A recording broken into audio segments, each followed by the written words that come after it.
Everyone mocked him as the weakest in school with zero potential, but then he awakened a god-tier template that lets him absorb endless monster powers.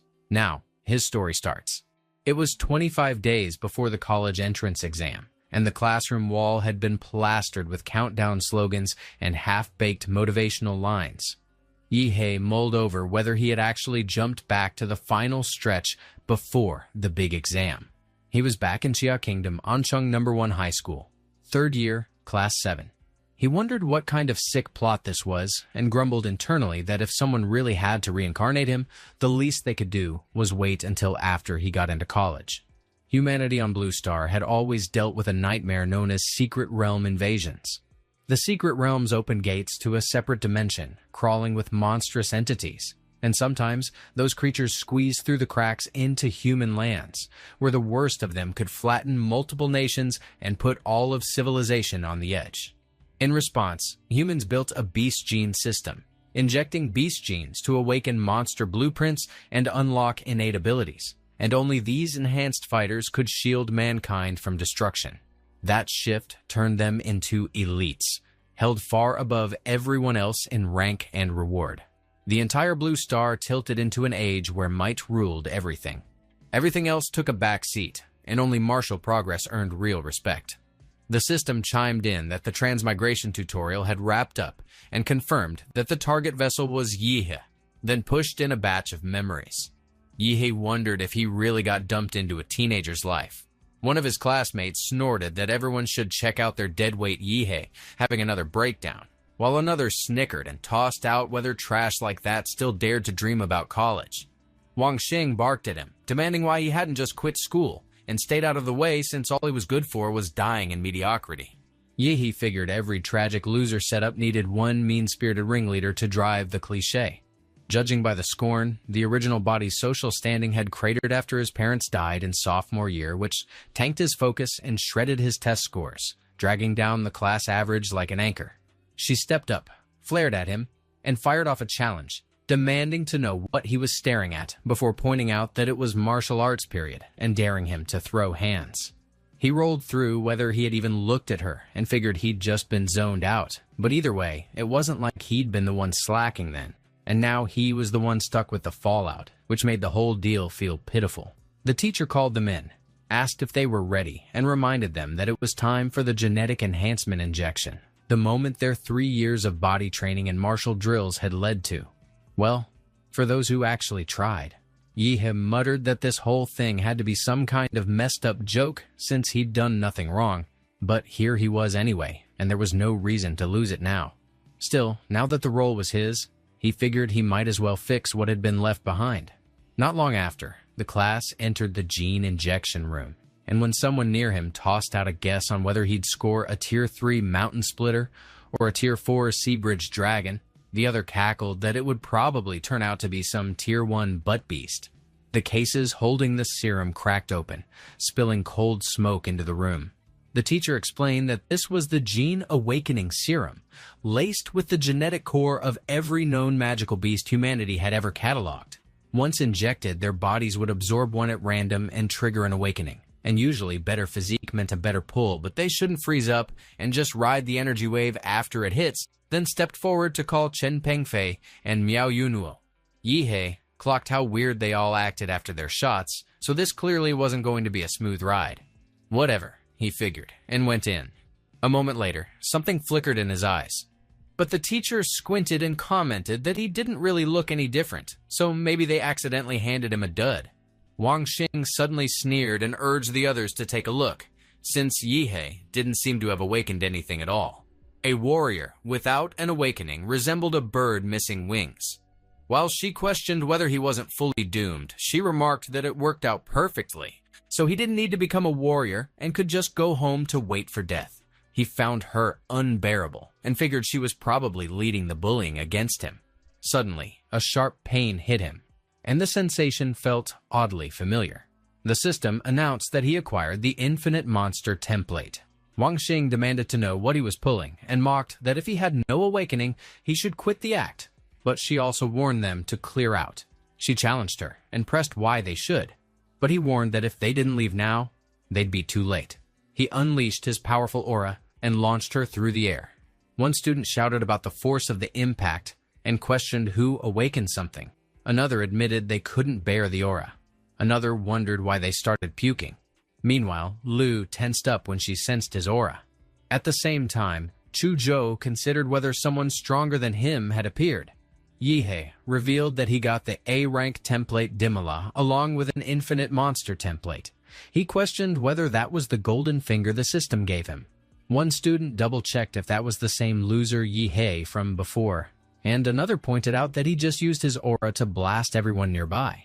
Even Wang Xing got knocked out when she awakened a second-tier magic beast, the Flame Claw Scorpio, and the other student asked what template he awakened. Yihe apologized and admitted he caused a bit of a scene while awakening, and he told them to back off, but they wouldn't cooperate. Suddenly, the PSA announced that all third-year students who had awakened needed to proceed immediately to the testing building to examine their magical beast gene and evaluate their martial arts level. A short time later, students stepped into the gene breakthrough detection device, which could assess both beast gene and martial level. One student reported that Li Xinyuan from their class awakened a third-tier magical beast bloodline, Swiftbug, and another noted how lucky he was since he'd just been average before, but was now number 1. Strong bloodlines really did break the rules. Another commented that Chuzhou definitely lived up to his status as the top student of the grade, being not only a level 9 martial apprentice, but also someone who awakened the best tier 3 bloodline, Ice Demon Dragon, and that made him the obvious champion of Ansheng City. When one student checked what Liu, also a level 9 martial apprentice, awakened, another replied that it was a stage 4 rare bloodline, Nether Sparrow, the top provincial scorer. If that beast ever fully emerged, it could level most of a city and ordinary warriors wouldn't stand a chance. Only grandmasters could hold the line. Yihe wondered why everyone else's beast templates were labeled stage 3 or stage 4, while his showed up as A-class. Suddenly, they called him next, and he questioned whether this was overkill. One student remarked that his presence was so strong he might become someone major. Another advised building a connection and riding his success. Another admitted that he was kind of a dream guy.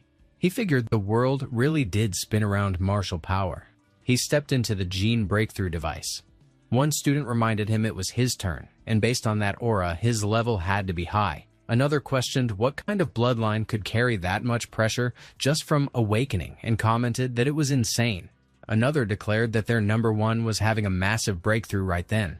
Meanwhile, Chuzhou realized his name was Yihe and figured he might actually be worth keeping an eye on. A few moments later, they all saw that he was only a martial disciple stage 3, and his beast bloodline showed up as unknown. One student mocked that even his younger brother in middle school could beat a stage 3. Another scoffed about how embarrassing and underwhelming it looked. Another speculated that maybe he had no bloodline at all, and someone else agreed and questioned what decent bloodline anyone at stage 3 could even have. Another dismissed the earlier display as just a bunch of noise. Another wrapped it up by calling him the same hopeless loser. Yihe accepted it, matched what he expected. The template hadn't been detected, but it did trigger the prompt for the infinite monster template. His template rank might not match theirs, but it meant he could draw monster templates infinitely, as long as he met the requirements. He wondered whether that made him the king of monsters. At his school, Yihe approached his teacher. The teacher probed whether he planned to take a break to study at home and return for the college entrance exam, and whether he actually believed he could handle studying alone. Yihe emphasized his determination to improve, admitted he lagged too far behind, and explained that if he didn't undergo special training now, keeping up with the others wouldn't even be an option. The teacher acknowledged that if Yihe aimed to become a warrior, college was the only route, and although his bloodline had awakened, his foundation was too flimsy, so the entrance exam stood completely out of reach, and he needed to accept repeating the year instead of rushing through.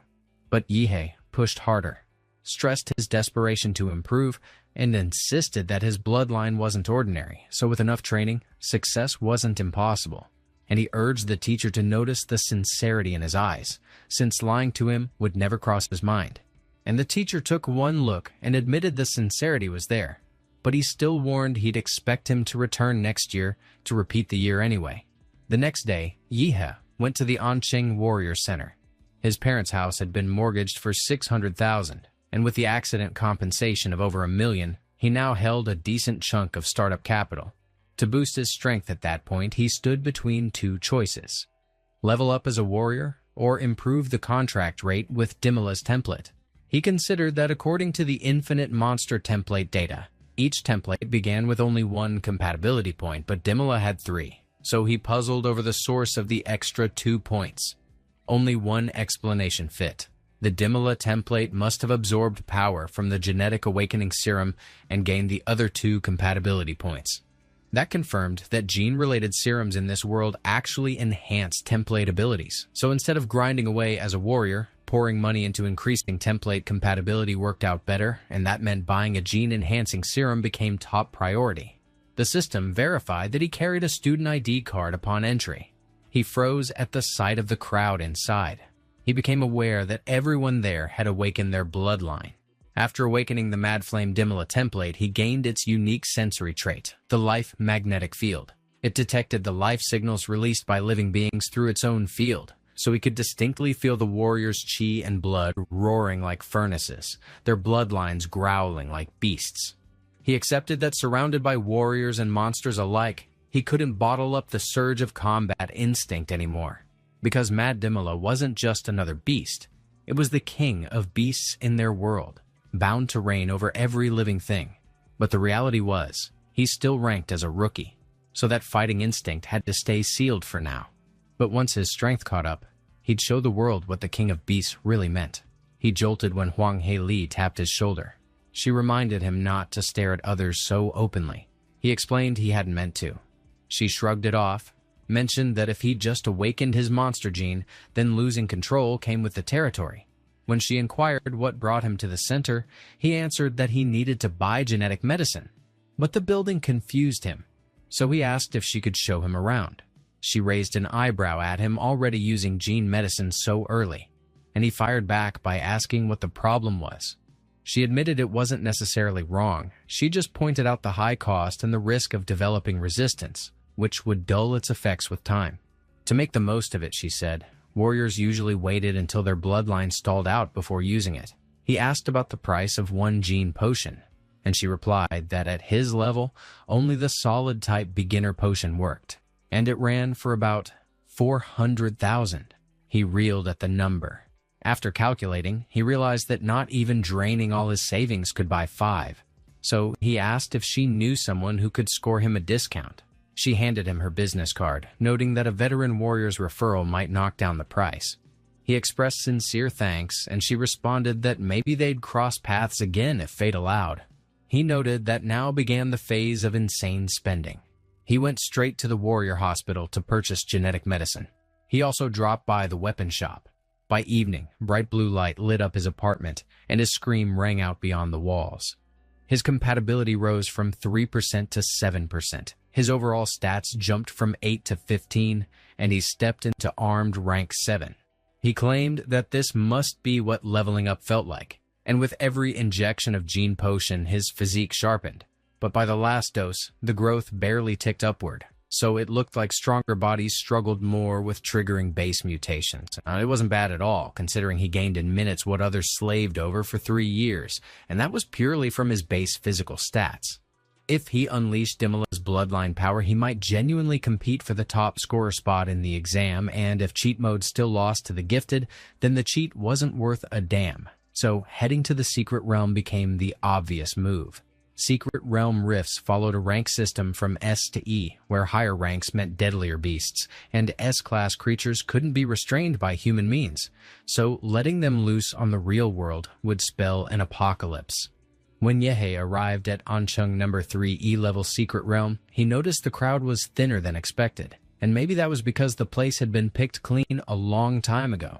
Being an old realm, its treasures were already looted, so all that remained were scraps and beginner-tier beasts for rookie warriors to practice on. He acknowledged the receptionist and explained he had a booking for Secret Realm No. 3, and she directed him to sign the death waiver, which served as his entry pass. After a short wait, he verified that it really was a Secret Realm rift. This marked the start of his climb to Beast King. He was on his way. He leapt into the rift like plunging into a lake. He touched down on the opposite side. Spotting the Kanglan Star, Anhui Star, and Taijin Star, he noted that while textbooks described the realm's layout, nothing beat the real view, and the place was breathtaking. The starry sky was fully visible. A blade-fang rabbit, classified as a first-ranked beast, crept up from behind. It sprang at him, but he seized it by the ears without struggle.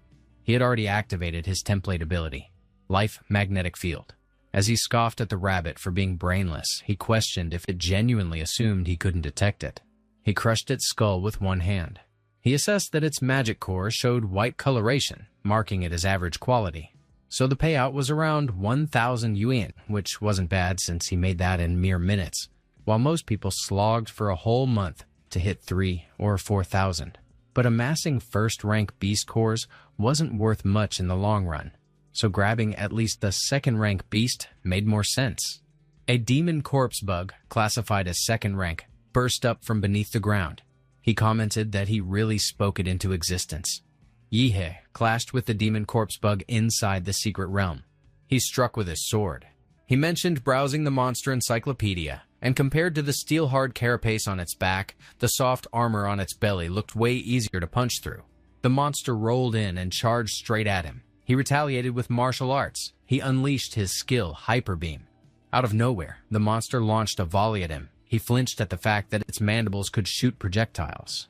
He evaded cleanly. He griped about whether the bug realized how pricey his outfit was. He concluded that with his current martial artist level, he couldn't do anything substantial to the bug, and without solid martial techniques to back him, even with high Dantian energy and solid blood vitality, he could barely bring out half of his strength, and that was mostly because the original body had completely flunked its studies. He got cornered into cheating, and he activated Mad Demola's Emperor Demon's bloodline. His arms mutated, and his empowerment surged to 21. The monster shrieked in his direction. He launched himself at its jaws. He tore through the head and clawed all the way to the tail. With his physique now ramped up to 21 points, he flattened the Tier 2 demon bug, and even after canceling his transformation, he still had to vent the residual heat in his body, leaving him overheating like a jet engine. The short sword he'd just bought ended up corroded by venom. When he grumbled about how a $250,000 weapon couldn't even take on a Tier 2 monster, he ranted that the whole thing was a scam. The quality check was garbage, and it deserved a 0-star review. He asked if monster hunting always burned this much energy because now he was starving and he hadn't packed a single snack. He caught a whiff of something strangely fragrant. He figured out that it was the magic core. The corpse demon bug's core turned out to be green grade, and it even gave off a weirdly delicious scent. He muttered that nobody cared. He gulped it down. The magic core reacted inside his system. His compatibility ticked up from 7% and he blinked. He tallied that after spending hundreds of thousands on one genetic potion just to raise compatibility by 1%. So 3 or 4 of them basically matched a full potion. The white magic core from the Blade Tooth Rabbit should at least raise it by 1%. He regretted blowing his cash on pay to win, but he swore he'd channel that regret into motivation, and that night, he'd hunt till he dropped. He triggered his Life Magnetic Field. By the next afternoon, his compatibility jumped to 9%, and his overall physique reached 15.8. He realized that once he hit 9%, white magic cores stopped affecting compatibility, so he'd have to offload them for cash. He reported collecting 20 white magic cores and 1 green one, and the receptionist nearly short-circuited over whether a regular high school student could actually rack up that many. He recalled that based on government rules, martial artists had to turn in 1/10 of their loot, so for 1 green core, he owed 5 white ones, and he tallied that he had 200,000 Xia Kingdom credits in his account. 9 days before the college entrance exam, Yihe headed into Ansheng No. 4 D-Class Secret Realm. Old Lu wondered if they could pull off the Blood Jade Flower bounty mission at that point, and Lingshui brought up how they'd already tracked its general location during their last run. But Old Chen had gotten hurt by a monster and couldn't join this time. Zhao Xia raised the issue that it left them with only 5 people, which Xiao Wu confirmed, pointing out that entering a D-Class Secret Realm required at least 6. Lingshui waved it off, mentioning he'd reached out to an agency for help and lined up a new martial artist. He double-checked whether it was the martial disciple level 9 guy called Dadzle. And Yihe nodded, explaining the guy was still a student, technically barred from D-class zones, so he went through a shady agency, shelled out 100,000 credits for a fake identity, and got scammed hard. Lin He found the name Dadsla kind of weird, and the guy brushed it off, claiming using his original name would have triggered copyright. Lin He shrugged, treating it as just a code name, and noted that with level 9 strength, the guy wasn't really cut out for a D-class anyway, so they'd let him tag along to learn but not drag them down, and the guy had no objections. He figured setting expectations early was solid and way better than getting screwed halfway through. Lin He gave the signal to move, adding that they had to grab the blood jade flower this time. A short while later, Lin He checked the tracker and noted the blood jade flower was sitting in an oasis up ahead guarded by a tier 2 monster, carrying a general level bloodline. Yihe commented that it had been a rainforest before and now it looked like a desert, which suggested the secret realms weren't tied to a single world. Out of nowhere, a teammate flagged Lin He and announced that Earth Demon Rats had locked onto them. Lin He assigned Hood to handle it, and Hood gave the go-ahead. He flung his daggers in one smooth motion. Each hit found a skull. The daggers detonated. He reported the wipeout, and Yihe figured the guy had infused martial energy into the darts so they exploded like bombs, which made him ruthless and low-key. A little later, the oasis came into view. They started hiking toward it. Yihe brought up the obvious and wondered why they weren't using a vehicle, since the oasis was still a ways off, and Lin He clarified that the monsters there were insanely sound-sensitive, so the noise from an off-road engine would blow their cover. Plus, he wanted to assign tasks while they walked. Zhao Xia was on grenade duty to bait the beast. Xiao Wu and Hood had to rig traps. Old Lu would lay down suppressive fire. Lin He would take the front. Yihe just had to observe, and he was cool with that. Shortly after, Zhao Xia launched the stun grenade. It carried high-level monster pheromones, triggering territorial rage in nearby beasts. A Tier 2 Earth Dragon stormed out, and they gave Yihe a heads-up to keep clear. Meanwhile, Hood's daggers were scattered across the field. Huo Peng picked one up. He chuckled while dragging his tongue across the blade. Lin He took the Earth Dragon's head clean off. Zhao Xia hollered at Lin He while Xiao Wu noted the thing had gone limp. Lin He ordered them to push forward.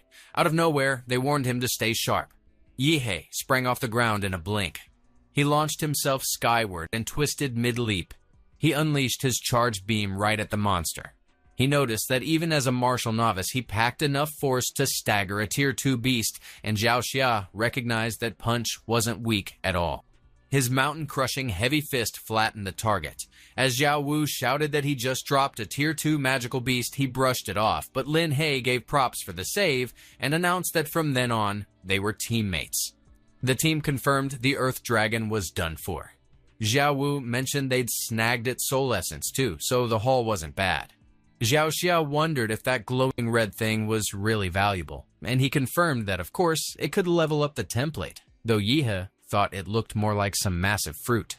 Lin, he admitted they almost blew it back there, but he figured they'd won out, and even snagged the blood jade flower. But Hood scoffed and waved the thought away, saying there was no point dwelling on it.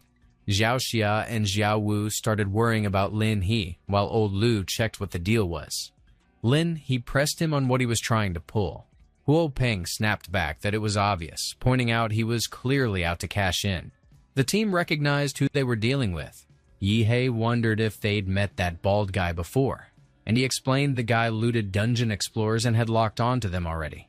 Lin, he exposed Hood's poison blades and branded him a traitor. He challenged how he even found this place and brought up how even his own teammate only got the blood jade flower's location after entering. Yihe revealed it was the dart. The info was hidden right on it. Hood gave a mocking nod and joked he should have gone back to class with the college entrance exams coming up, but instead, here he was flirting with death. Yihe confirmed the exam was close, and he already had a top scorer badge with his name on it. Hood threw shade for being full of himself. Yihe snapped back that the real arrogance came from some greasy bald creep yapping in front of him. It was too much noise, so he decided to take out the trash. Huo Peng grinned at the entertainment, then turned to Hood and asked for his head. Hood didn't hesitate. Yihe let out a roar and shattered every dagger flying his way. The team warned him to stay alert because Hood had vanished. He had slipped above, readying his martial technique, Mountain Splitter. Yihe marked it as the perfect moment to debut his new skill. He blasted his high-powered beam right at Hood. He noted the guy got one-shotted clean and wondered if he was even a novice. Yihe blew steam off his finger while Hood's body crumpled below. Wu Peng approved of the move and got curious about which big-name clan he came from. He told him straight he was from the Daemonra clan and asked if he planned to beg next. Wu Peng brushed him off as just a punk because not even gene techniques could patch the huge martial gap. He fired up his bloodline, Tyrant Terror Black Bear. He brought down his martial technique, Peak Shaker. Yihe decided to target his legs first, and Wu Peng whined about them at full volume. He hurled a punch toward him, and Yihe launched into the air. Wu Peng followed him upward without hesitation. Yihe conceded that second-tier martial artists really weren't a joke, since his atomic breath couldn't even singe an ankle bone. Wu Peng slammed his palms together and unleashed a deafening shockwave. Yihe challenged whether he was finished and insisted it was already his move. He triggered his technique, Core Fused, Mountain Crushing Fist. He hammered him with a relentless barrage. Wu Peng hit the ground, covered in bruises once the assault ended. The team praised how insanely powerful he was. Wu Peng revealed he actually carried a gene technique that released toxic gas, which was shameful, and a martial artist that Twisted definitely deserved retribution, as he would hex him without hesitation. Yihe noted the stack of curses against him just kept growing and wondered who he was even supposed to be at this point. At the Central Sports Stadium of An City, the host welcomed the students to the annual General Higher Martial Arts School enrollment, offering them luck in martial arts. The college entrance examination followed a match-based format where candidates faced off in pairs, with the victor progressing to the next round. The exam stretched across 3 days, with the first 2 set as auditions, and students who passed would take the final exam on the 3rd day. Each student participated in 3 matches during the audition phase, and those who advanced continued until the top scorer for the year's entrance examination emerged. What the prospects bore on their shoulders was humanity's future, so they needed to unleash their real strength during the examination, both for personal goals and for all mankind. With that, the An City Higher Examinations officially opened. In Arena Number 1, the clash played out fiercely. The fight in Arena Number 4 followed routine. Meanwhile, in Arena Number 6, the audition hit a snag, as one candidate hadn't shown up. Upon inspection, the match featured Huang Tongtong and Yihe from An City Number 1 Middle School, yet only Huang Tongtong stood inside the ring. According to the rules, if Yihe failed to appear by the start of the bout, he would be marked as forfeiting. Huang Tongtong remarked that getting humiliated during the genetic conference remained her biggest disgrace and believed she could use her fire lizard to get payback this time. Instead, that coward went into hiding, avoiding the match altogether, which ruined her plans. One spectator scoffed, mocking him for dodging the entrance exam altogether, while another guessed he was curled up at home, trembling in bed, and another tossed out that someone like that had no business attending high school and should just sweep streets instead. As the referee announced Yihe's withdrawal, he got cut off. A teacher pointed out that something approached, and another picked up on a colossal aura. He tried to figure out whether it was even human. He questioned what kind of strength enabled someone to fly overhead. Yihe dropped into the arena in spectacular fashion. Huang Tongtong demanded an explanation, her vision filled with a flying shoe. He kicked her in the face and launched her backward. Yihe mentioned it had been a close call, and he almost needed to repeat the year. Huang Tongtong collapsed, so the referee ruled him the winner, though he wasn't sure if it counted. One viewer gushed that Yihe seemed absurdly strong, beating someone with a single kick, while another praised his flashy entrance, and another guessed it must have been that legendary descending kick from the sky. Yihe's current physical rating stood at 226 with a 20% compatibility. Captain Linny had rewarded him with a blood jade fruit, though it needed time to enhance his body.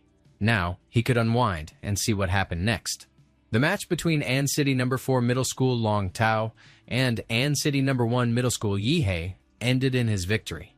Then again, the match between An City Number 3 Middle School Long Tao and An City Number 1 Middle School Yihe also went to him.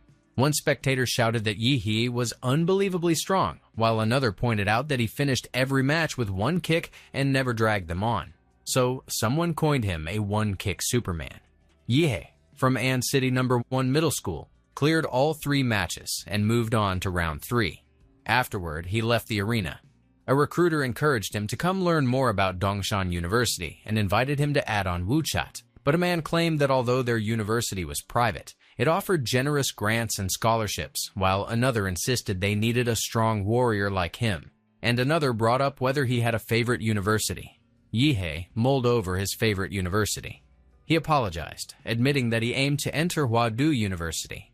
As they walked away, someone muttered that he was acting arrogant after reaching the finals, but would beg them for help after losing, while another reminded him to get in touch if he failed. Yihe wrestled with whether they simply didn't believe in him, but that was understandable. Huadu University ranked as the best martial arts university in Xia country and stood among the top 5 universities in the world. It remained a sacred landmark for all martial artists. In a second-tier city like An City, only a rare few ever qualified to enter that landmark, but so what? Warriors proved everything with strength, so he would catch their expressions after taking first place. Suddenly, an official stepped forward and requested his cooperation, announcing that they would re-evaluate his martial arts level. Later, the official uncovered that his martial arts level had reached 9th, and remembered that he had only been at 3rd half a month ago. After some digging, they learned that he frequently visited the E-level secret realm after school, and pressed him about why he risked such a dangerous place before the college entrance examination. Yihe considered it ridiculous to gain strength that quickly in 3 months, and pushed back on whether they were accusing him of cheating. Yihe clarified that it had been to find himself. Before his father passed away, he left a message explaining that if he wished to surpass humanity, he must not remain human. So he kept returning to the secret realm for battle, and during one of them, he broke through his genetic lock. The officials froze in disbelief. Breaking through the genetic lock remained impossible, so they had to file a report immediately, and Yihe understood that somehow he had become a key observation target. Later, a father offered his blessings to his son while a mother urged her darling to do his best, and another pledged to throw a banquet once Old Wang passed the double first-class exam. Yihe watched the live streams airing street interviews with the parents and friends of examinees, but no one appeared for him, and he quietly accepted that as an orphan, no one cared. Meanwhile, the teacher encouraged Yihe to keep going and reassured that he had what it took. The first match of the promotion round began, pitting An City No. 1 Middle School's Yihe against An City No. 3 Middle School's Luo Xuan. An audience member recalled that Luo Xuan had taken first place at No. 3 Middle School and reached martial arts level 8. He had awakened with a rare second-level magical beast bloodline, and with both parents being warriors, his opponent stood no chance. Yihe offered him the first move. Luo Xuan laughed and tossed out whether he even knew who he was, and Yihe countered that whether he knew or not, the result wouldn't change. Luo Xuan confirmed that the result wouldn't change, declared victory, and activated Bloodline Awakening. He pinned his hopes on good luck, but if it failed, he would die here, and release the martial dashing lightning claw. But Yihe barely blinked. He admitted the momentum held promise, but still came nowhere near the collision force of the bald old man. Luo Xuan screamed in pain. Yihe raised his hand. His chop crushed Luo Xuan, tearing apart the arena. As the referee announced his win, he looked around and questioned if there really weren't any decent examinees. Another instant knockout hit the stage, and this time the one who dropped was Luo Xuan, the seated contestant, while someone blurted that he looked fierce, but folded the second he touched the floor. A spectator mentioned Yihe carried himself with the calm of drifting clouds and the steadiness of a light breeze. Classic master energy. And someone else pointed out his level-towered way above the other examinees, so there was just no competing, while another chimed in that he looked way too cool and wished he'd make her pregnant. Even though he used his hands this time, the crowd still called it a one-hit knockout. His strength matched his title as one kick man. Everyone favored Yihe and claimed he was a lock for the finals. Meanwhile, Chuzhou focused on Yihe. True to the one he marked, that was the guy he'd crush in the finals. Over in Huadu University's admissions broadcast room, a teacher gave the order to gather every bit of info on Yihe within 30 minutes, and they accepted without complaint. Elsewhere, the second group's advancement matches raged on. A showdown between genius-level beauties was underway, and Liu Yiliu locked in to watch. Kai Xiaoling, known as Ansheng's second senior high's queen, expressed that she couldn't deal with her android expression anymore. Liu Qingzhu, the so-called unattainable flower from Ansheng First Senior High, stayed quiet, and one viewer commented there was nothing better than watching beauties go head-to-head, while another warned not to get carried away. The match kicked off. Kai Xiaoling gave the green light and pushed to see how long the act would last once she got pinned. Liu Qingzhu activated the Liu family's secret martial art, the Sutra of Transient Splendor. Kai Xiaoling's strike failed to land. She pressed in with another kick. She declared it was time to go full throttle and fired off the Howling Gale Step. She spotted an opening, but she noticed too late that it was a trap. Her hand got caught in her own wind currents and refused to budge. Suddenly, Liu Qingzhu launched the Zhuanhuang martial technique, Primordial Chaos Finger.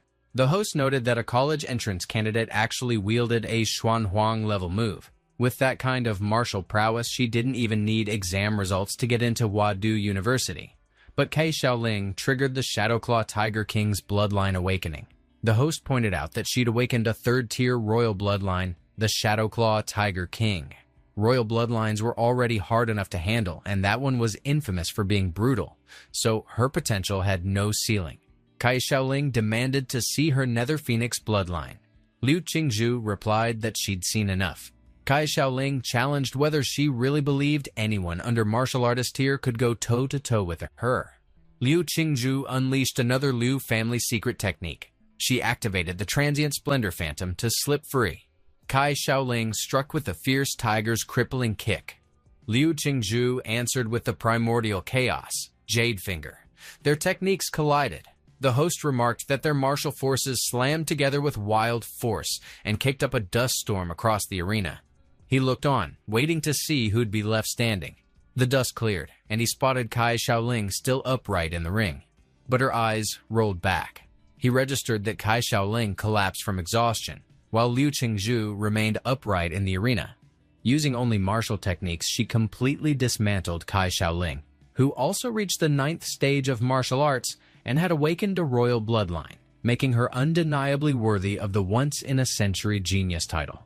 Liu Qingzhu claimed victory. Someone declared Liu Qingzhu was too powerful and absolutely legendary.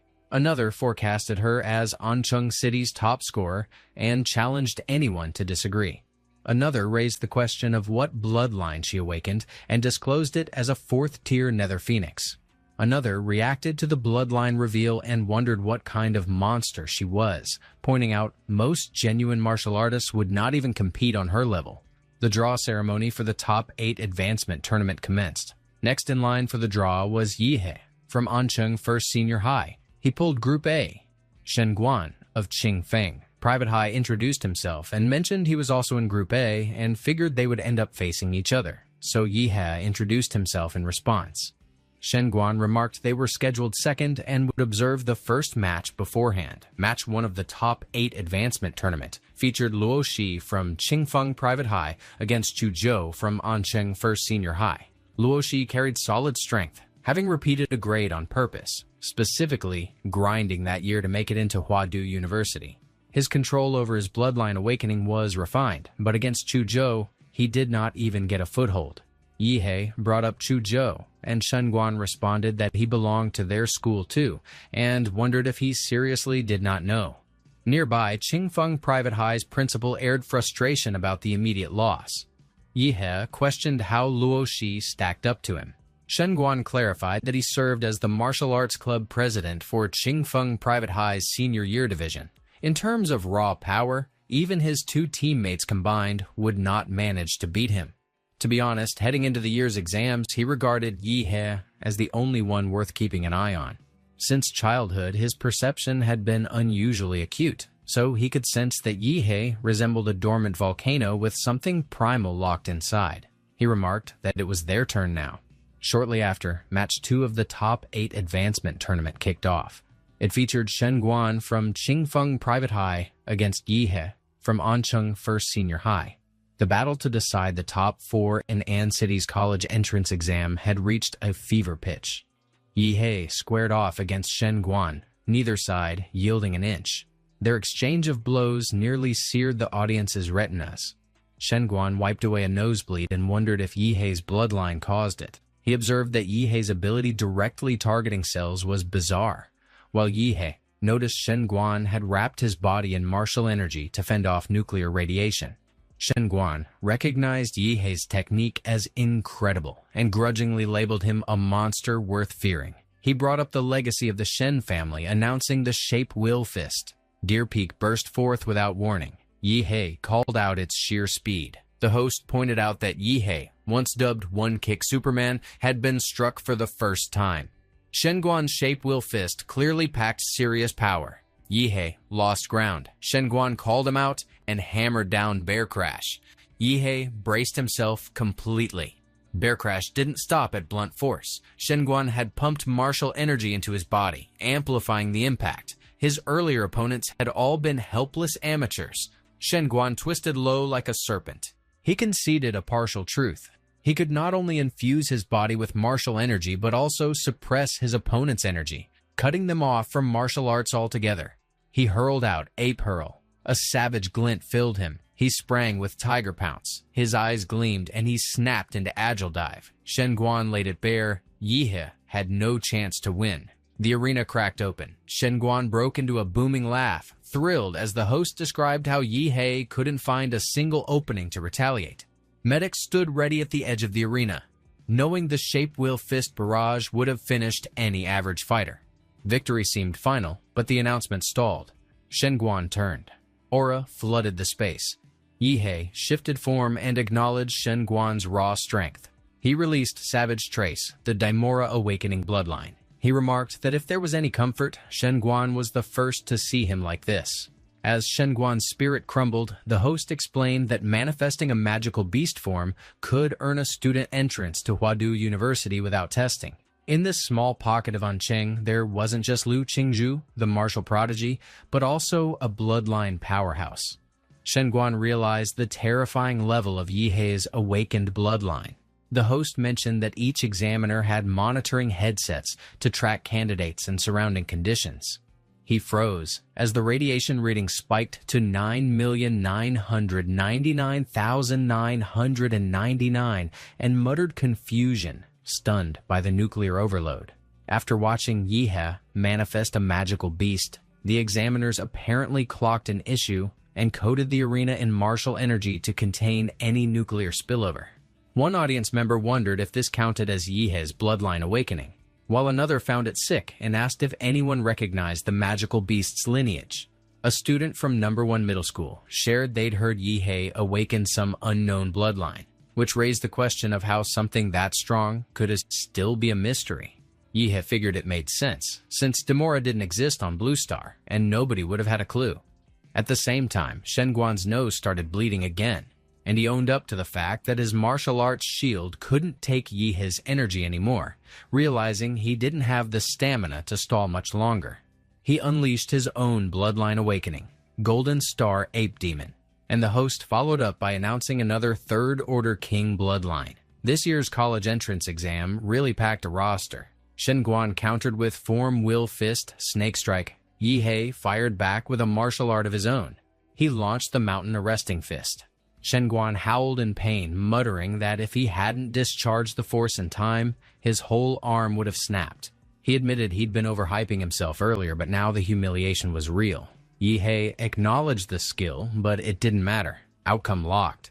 In the second match of this year's college entrance examination bracket from top 8 to top 4, a Third Order King bloodline showed up while the opposing side revealed an unknown magical beast bloodline, rare enough to stir the crowd. Shen Guan figured that after Yihe's bloodline awakened, his strength became impossible to grasp, and martial energy surged beyond his control, forcing him to pull back before charging forward again. Yihe urged him not to lose focus. He threw out a storm of punches. Shen Guan launched Form Will Fist. He countered using Snake Strike. He failed to shift Yihe, which he had expected, but aimed instead to move behind him. He leapt high. His foot transformed into an elephant's. He slammed it down onto Yihe, Then he pulled back fast, his eyes stretched wide in disbelief. Yihe stayed perfectly fine. He announced it was his move now. He charged with sharp intent. Shenguan dropped to his knees. He declared defeat.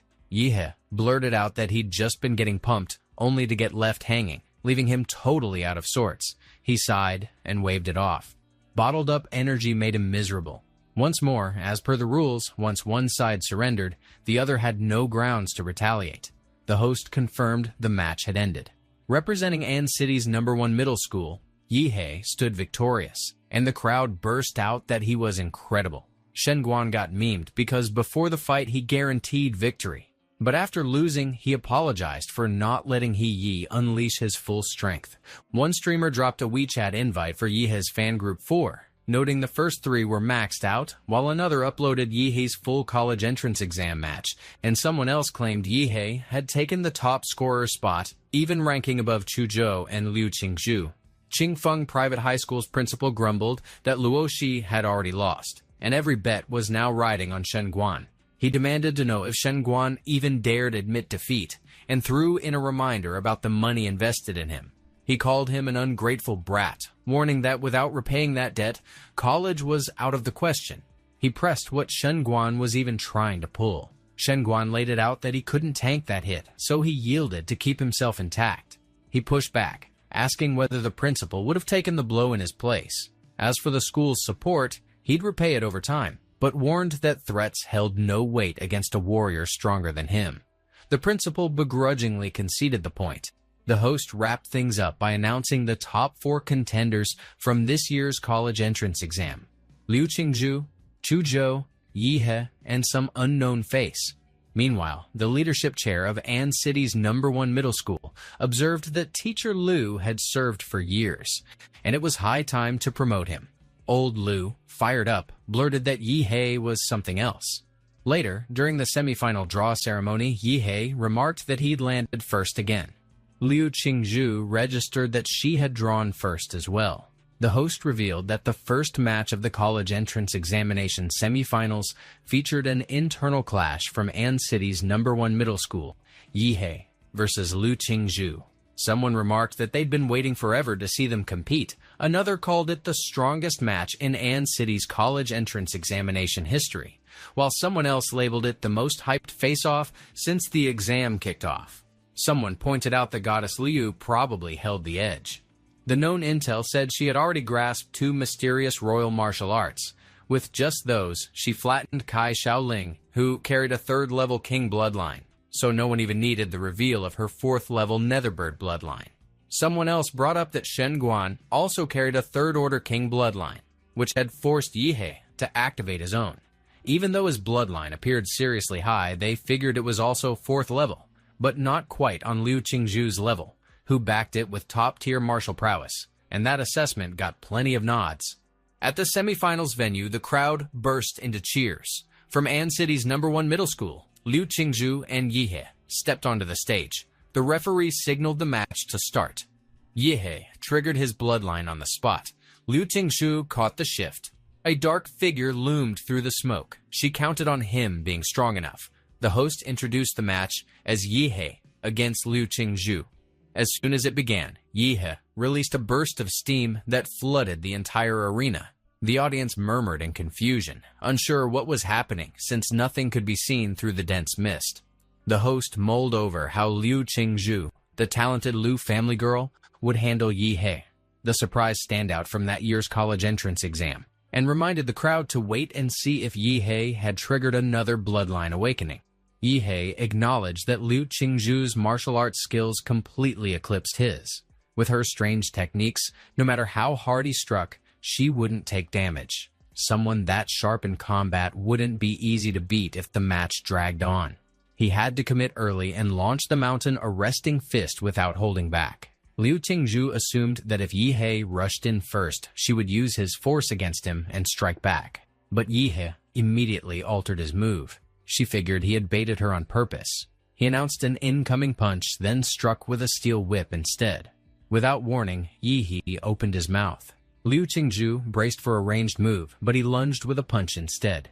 One spectator criticized Yihe for trickery and claimed it was disgraceful toward their goddess Liu, while another retorted that warriors clash and battles don't care for manners. Liu Qingzhu's flow faltered under the misdirection. Yihe pressed in mercilessly and gave her no room to breathe. She surged her martial energy to break his grip and gain distance. Yihe dismissed her effort and lunged again. She braced for martial-powered claws. She dodged on instinct. The burst went off from a distance. Yihe refused to let her retreat. He rained down another flurry of punches. Liu Qingzhu guessed that if he could maintain that level of pressure, his stamina had to be impressive. She had two powerful Roya martial arts under her belt. One was the Liu family's secret defense technique, Floating Shadow. The other was a more aggressive one, the Hunilin Jade Finger. Either would break the momentum, but he never left an opening to use them. Her limit was approaching. If this kept up, she'd fall off the stage and lose the match. She had no better option. A feather emerged from her hand. Yihe blinked in disbelief. Liu Qingzhu figured he was about to unleash his final move, the Bloodline transformation Netherbird. Her body shifted and took flight. Wings rippled behind her in midair. The host confirmed it was a Bloodline Awakening. For the first time, Liu Qingzhu unveiled the magical beast heritage of the Netherbird. Liu Qingzhu alerted that she might not control her strength in this form. Yihe accepted that and responded that it was just as well, since he had only used half his power so far, and figured he could now push himself fully. Liu Qingzhu vanished and reappeared behind him. She released the mystic technique, Hunilin Jade Finger. He countered with the atomic blast fist. Their clash shook the whole arena. The audience roared at the sheer force. The pressure was too intense to keep their eyes open. Liu Qingzhu staggered back. Her eyes widened. Yihe held firm. His face burned with resolve. Yihe's power burst climbed to another level. Liu Qingzhu remarked that the energy shift felt wrong. The host glanced over, catching the signs. Yihe's magical beast true form had started stockpiling energy. Spikes along his spine swelled with surging force. That force flowed toward his mouth, slow and steady. Without warning, Yihe blasted out an atomic breath beam. Liu Qingzhu rushed to meet it head-on. Her wings folded around her like armor. She drew on her latent ability awakening. The beam slammed in. She responded with feather deflection. The host announced that Liu Qingzhu's feathers had bounced the breath aside. The audience panicked as the redirected beam streaked toward them. A barrier blinked into place, catching the blow. More beams followed. The barrier still held. An City's mayor Huang Qing had entered the scene. He told them to pay attention, claiming the strongest champion in An City's history would emerge today. The host added that Huang Qing had shielded the crowd just in time. Down in the arena, blood hit the floor. Liu Qingzhu remained standing but far from unharmed. She admitted that he broke through her Netherbird's defense in one blow, which left her doubting whether she could win. She remembered how the ancestors had pinned the Liu family's hopes on her, so losing wasn't an option. Their gazes stretched across generations. So failing wasn't allowed. Her mother's voice echoed, reminding her of the years poured into training, all so she could one day bring glory back to the Liu name, so she had no right to falter. It wasn't just about passing the exam, it meant winning again and again after that, but Liu Qingzhu replied that she couldn't breathe. She felt drained. Yihe's strength overwhelmed her. Up against someone like that, it made sense that victory was out of reach. She figured he would notice the opening she left and finish it there. But Yihe didn't move. She wondered why he refused to dodge. He wanted to know where her fire had gone. She froze. He pressed whether she'd ever dared to meet his gaze. He meant to earn the title clean. Her jaw dropped. Yihe hit her across the back. He demanded that she face him like she meant it. He hammered her again, throwing out the question of whether she was ready to stop holding back. And she responded that he was awful, since no one had ever dared hit her like that in her entire life. She clearly intended to give up the win, so she didn't get why he insisted on dragging the fight out. She shouted at him not to hit girls in the face, yelling that he was an asshole. He shot back that if she didn't want to be hit, she'd better get serious. She triggered the taboo martial art, blood ignition, without a second thought. She vowed to bring out her strongest magical beast true form and beat him, just like he wanted. Liu Qingzhu hovered overhead. Yihe remarked on her finally unveiling the true form of her magical beast and noted that things had just gotten interesting. Given that shift, slacking off was no longer an option. He activated hard qigong, a body technique fused with the Demura template and dubbed the nuclear light combat body. He proposed they settle things with a proper fight. Liu Qingzhu beat her wings. A tearing hurricane surged forward. He lunged straight into it. He shattered it using an explosive punch, but she had more left in reserve. She bellowed with full force. She caught his punch. Even then, he stayed steady. He challenged whether she truly believed she held a monopoly on screaming. Energy clustered along his spine. She recognized the same overused move but refused to retreat. She dropped her guard to unleash the Liu family's peak technique. She would meet it without flinching. He unleashed the atomic breath beam. She retaliated with her bloodline power. She summoned her netherworld blood thorns. The host announced that Yihe's atomic breath and Liu Qingzhu's netherworld blood thorns crashed into each other with terrifying force. This presented a problem since neither fighter held sway over this kind of overwhelming clash. Huang Qing triggered his gene technique. The divine ley line wall spread across the arena. Still, the collision of power obliterated it. Spectators remarked on the sheer force, wondering if the mayor had erected the wall. Another asked if the mayor had managed to contain the aftermath, while someone else noted that without intervention, the crowd might have been caught in the blast. Huang Qing conceded that his 3 ley line walls were rushed and didn't hold up to usual standards. Ultimately, Yihe and Liu Qingzhu's attacks met full force. No one had anticipated 2 contenders of such caliber in that year's entrance exams. Meanwhile, Liu Qingzhu let out a pained groan. Her magical beast's power had run dry, but she refused to back down. She still had fight in her. Yihe approached her. She reflected that her strikes had connected, yet he stood untouched. He warned that if the nuclear radiation in her system stayed, lasting damage would follow. She gritted her teeth. She hadn't even wanted to fight that hard and questioned why he insisted on dragging her into it. He dropped into a seated position. He pressed whether she truly lacked the will to fight or just didn't want to admit her drive to win. When she'd been going all out earlier, her hunger for victory had been crystal clear. She fell silent. She conceded that he was right and confessed she'd considered beating him back then. That was why she threw out defense and burned through everything she had, even though she supposedly hated combat and only wanted to lose fast. But during the clash, she had felt it. That thrill of battling for no one else, just for herself. Yihe placed a hand on her shoulder. He observed that her mind was cluttered during the fight. That was the reason she lost, and she noticed the radiation and damage on her arm had already faded. Still, he affirmed she remained the strongest rival he had ever faced. He looked forward to a chance where they could fight without anything holding them back. She turned red in quiet astonishment. The host announced that the smoke had cleared, and the one left standing on the battlefield was Yihe.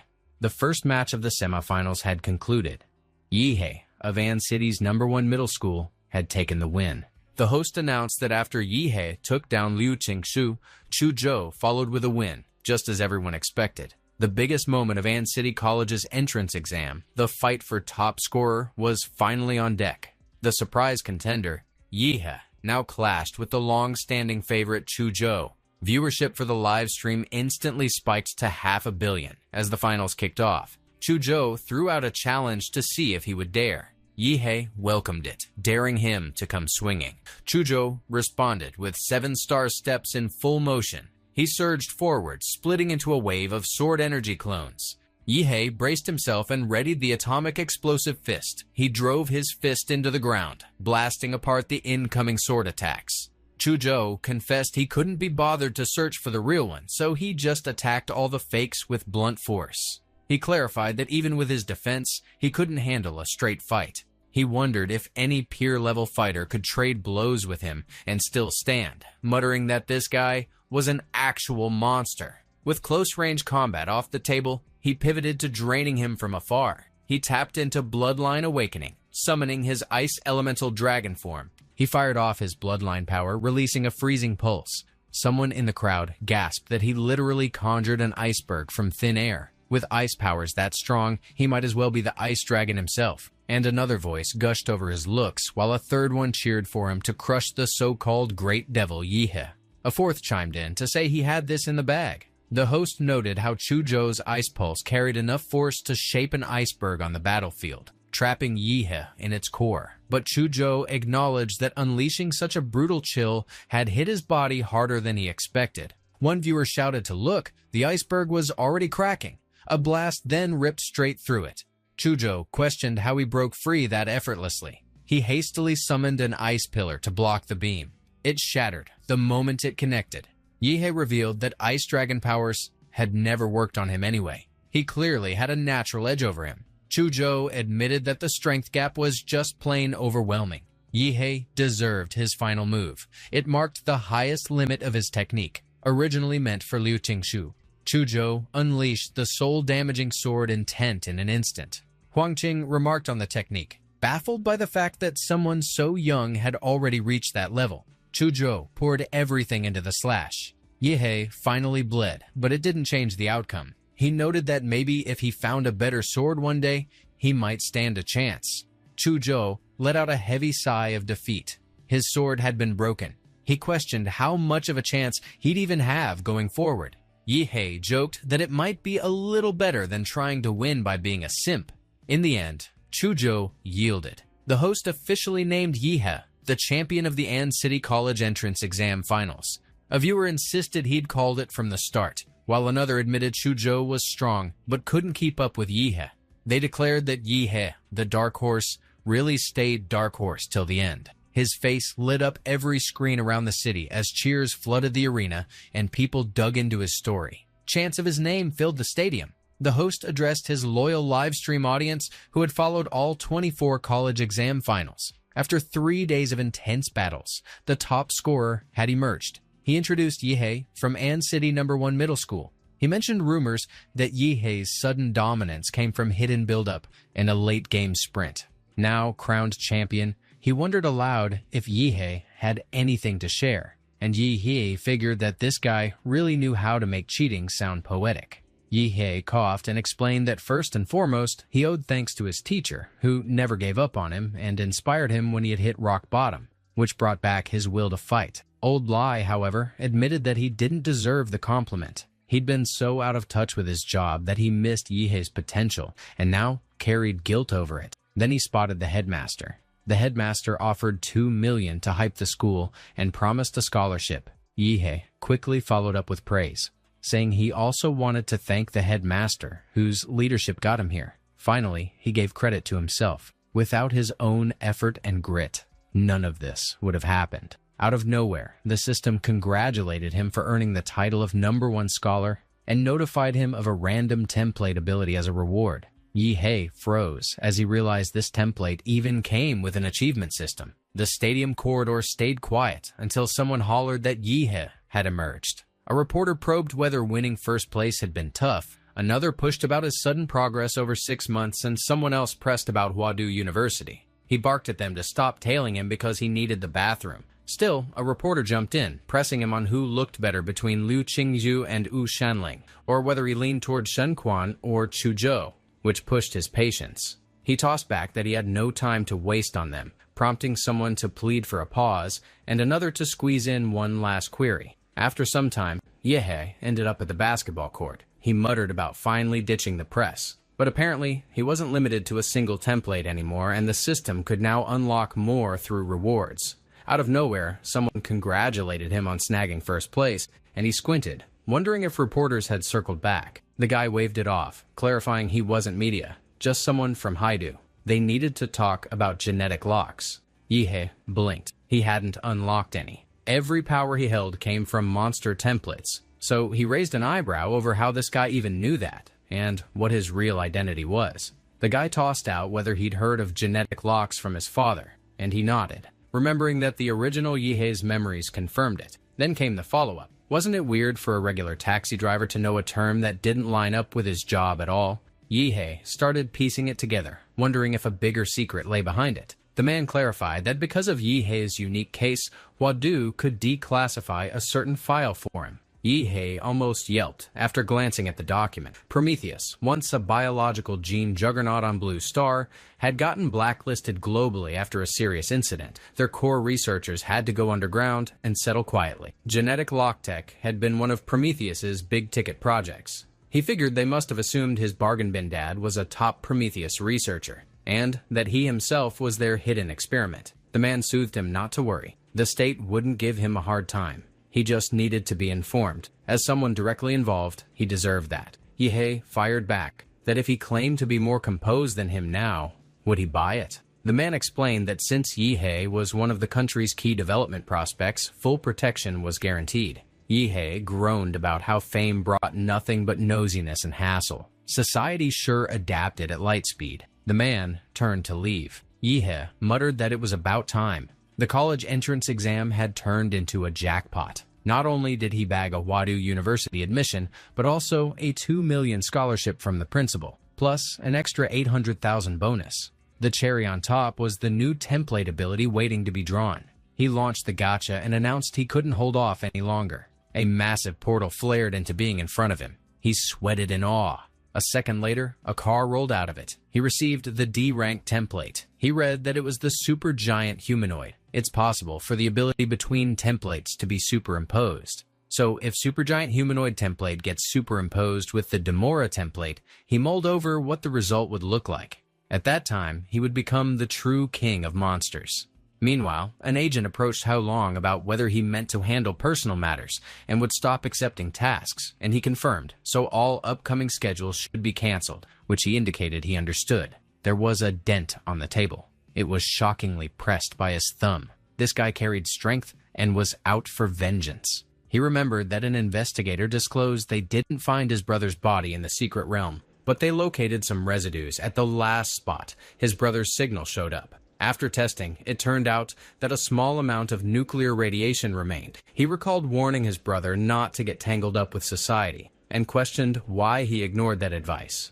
Mom had told him to look after him before she left. Suddenly, the host on the TV declared the winner of the An City College entrance examination finals was Yihe, and Hulong concluded he must be a rare genius in An City, so Huadu University would compete for him. But it was unfortunate they wouldn't witness his enrollment. The next day, Yihe's delivery arrived. He was just about to head to the secret realm to try out his new template when someone sent him something. Chuzhou wrote that, according to the Huadu Central Research Bureau, a new secret realm crack would appear in An City's Redwood Mountain at 3 p.m. today. It was estimated the secret realm would be around C rank or so. He conveyed an intent to investigate and invited him to form a team. Yihe reflected on what era they were in if someone was still using letters, wondering if Chuzhou might also be a time traveler. Later, he went to An City Redwood Mountain. He observed a huge crowd, probably at least 1,000 people. As expected, a new secret realm pulled a lot of attention. Chuzhou contacted him, and he acknowledged. Chuzhou relayed that he had gotten stronger again, so Yihe speculated he didn't expect Chuzhou to have such sharp awareness.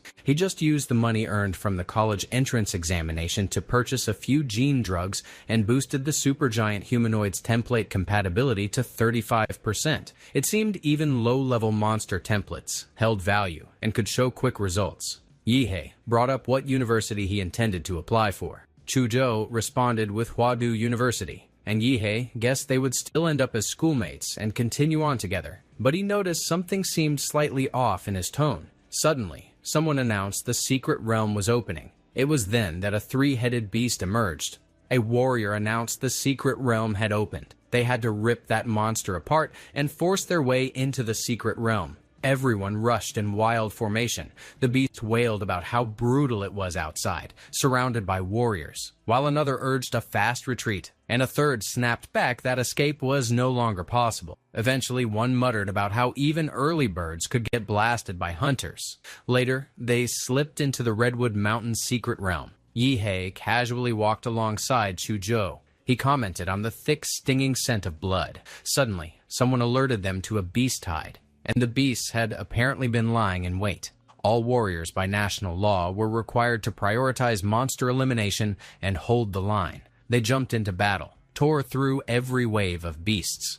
Chuzhou unleashed his bloodline ability. He froze them mid-attack with sharp strikes. One flanked him from behind. Yihe crushed it with his atomic explosive fist. He reminded him to stay aware of his blind spot, and Chuzhou acknowledged the save. Yihe stated that none of the monsters in the secret realm were worth engaging. Chuzhou realized he had already cut down quite a few. The monsters he dropped had bodies warped and melted, So he must have used some kind of large-range nuclear radiation that hit fast, resisted little, and directly targeted the cells of living beings. Right now, Yihe basically moved like a walking nuclear disaster. Someone behind them cursed about how fast the fight had ended and wondered if a top-tier warrior had joined. But another dismissed it and pointed out their An City College entrance exam top scorer was in the mix. He raised an eyebrow, asking if a top scorer counted as a martial artist, and how one martial artist could clear that many monsters. But Baldy cut in and asked if he even watched that year's live exam broadcast, and the guy admitted no, since watching high schoolers fight seemed dull. So Baldy called him a brainless fool and clarified that just one of those students could flatten 10 of him. Afterward, they teamed up to drive the monsters toward the top scorer. Suddenly, a signal rang out from ahead confirming the Beast Tide leader had been slain, so victory was theirs. The tide began to pull back. Chuzhou let out a breath, noting they'd at least survived the first wave. Originally, thousands had entered, now maybe 800 remained, many battered. Yihe asked if Chuzhou planned to carry all that loot himself, but Chuzhou asked how he'd managed to collect so many monster cores. Then he handed over his storage ring and told him to toss it all in, so Yihe reacted with surprise, pointing out storage rings were worth tens of millions, and admitting he hadn't pegged Chuzhou as loaded. Nearby, someone announced Wu Sen and his squad had returned. Thankfully, he handled the Lord-level monsters, or they would have collapsed from exhaustion in the herd. Wu Sen introduced himself as An City's college entrance exam top scorer and the head of the Silver Wolf martial arts group there. He had just heard about his group's stories of Chuzhou's combat feats and asked if he was interested in joining.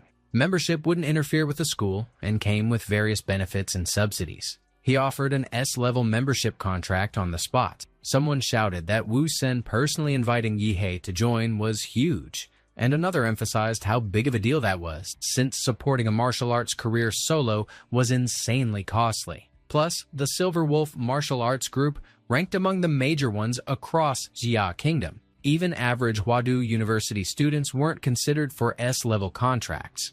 But a woman cut in, wondering why Wu Sen bolted ahead so fast, then figured he rushed forward to round people up. She invited Yihe to join the Chengda martial arts group, admitting their size fell short of Silver Wolf's, but assuring him a 15% cut of the group's monthly training resources if he joined. Someone noted that 15% of cultivation resources practically counted as a stake, and someone else pointed out how a high school student somehow drove the two big martial arts groups into recruitment frenzy. But Yihe turned her down, explaining he wasn't looking to join any martial arts group just yet. Wu Sen chuckled and observed how reeling in the college entrance exam's top scorer wasn't going to be easy. But that was fine. They could be friends instead, and told him to reach out to Silver Wolf Martial Arts Group whenever. While the woman chimed in that Chengda Martial Arts Group would be waiting too, so Yihe replied that even if he wasn't joining, making friends was still on the table. But Wu Sen recalled using his finger to dig earwax earlier and waved it off, figuring he shouldn't sweat the details.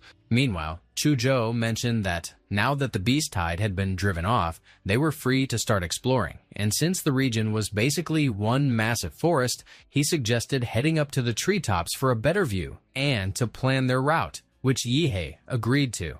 He soared upward right away, and Chuzhou made a mental note of just how quick that was. Later, they landed on a treetop. Chuzhou looked ahead and wondered what he was seeing. That colossal body had to stand over 1,000 meters tall, completely mind-bending to imagine. Yihe explained it wasn't that hard to grasp, since they were still young and, in a few years, might end up defeating beasts from the secret realms and uncovering their hidden truths. Chuzhou acknowledged that staring down unknown powerful creatures stirred fear in him, but he still believed he could overcome them. It felt like he couldn't measure up, not in martial arts or in willpower. So Yihe came off as a true warrior, and Yihe promised those monster cores would be his eventually. But something felt off, because his life magnetic field normally mapped out the presence of life in the secret realm. Yet there was an amber zone to the southeast that felt like a vacuum, completely deserted. Where there was smoke, there was fire, and the bigger the wind and waves, the bigger the catch. Yihe pointed toward Stud Lake and told Chuzhou to check the southeast and see what was there. Later, they reached the lake. Yihe hollered for Huang Yuli. She reacted with shock over how strong their top scorer Yi had turned out. and someone wondered if she already knew their little top scorer from any city, while another pushed her to hurry up with introductions, pointing out how impressive the top scorer had been against the Beast Tide earlier. Yihe asked how long Huang Yuli had been there, and she answered that they had just shown up, with 2 teammates who swam well already heading into the lake to check the route. Suddenly, Yu Yang surfaced. He shouted about a fortune coming their way, and Huang Yuli pressed for answers, demanding how they were suddenly rich. So he revealed a relic lay beneath the lake and they were about to hit it big. She balked at the idea but found it incredible, so rich as it was. Yihe asked what relics even meant and why everyone looked thrilled, and Chuzhou gave a rundown that in secret realms, mysterious structures likely built by ancient civilizations popped up now and those were dubbed relics by experts. Apparently, a bunch of martial arts theory and gene tech used today started with relics. Suddenly, Yu Yang spotted others nearby. He snapped at the pair, questioning who they were and why they were eavesdropping. But Huang Yuli shut him down and introduced them. She explained their power blew past most regular warriors, so they should join the expedition. And Yihe backed her up, telling Yu Yang to calm down and let them help explore the ruins. Yu Yang asked how loot should be split, and Yihe answered that since they were just outside help, he could divide things based on contribution, with more effort earning more share. Yu Yang agreed and said they could tag along for now, but warned them not to get clever. In his view, with the top scorer and runner-up from the entrance exam right there, it made 0 sense to turn them into enemies.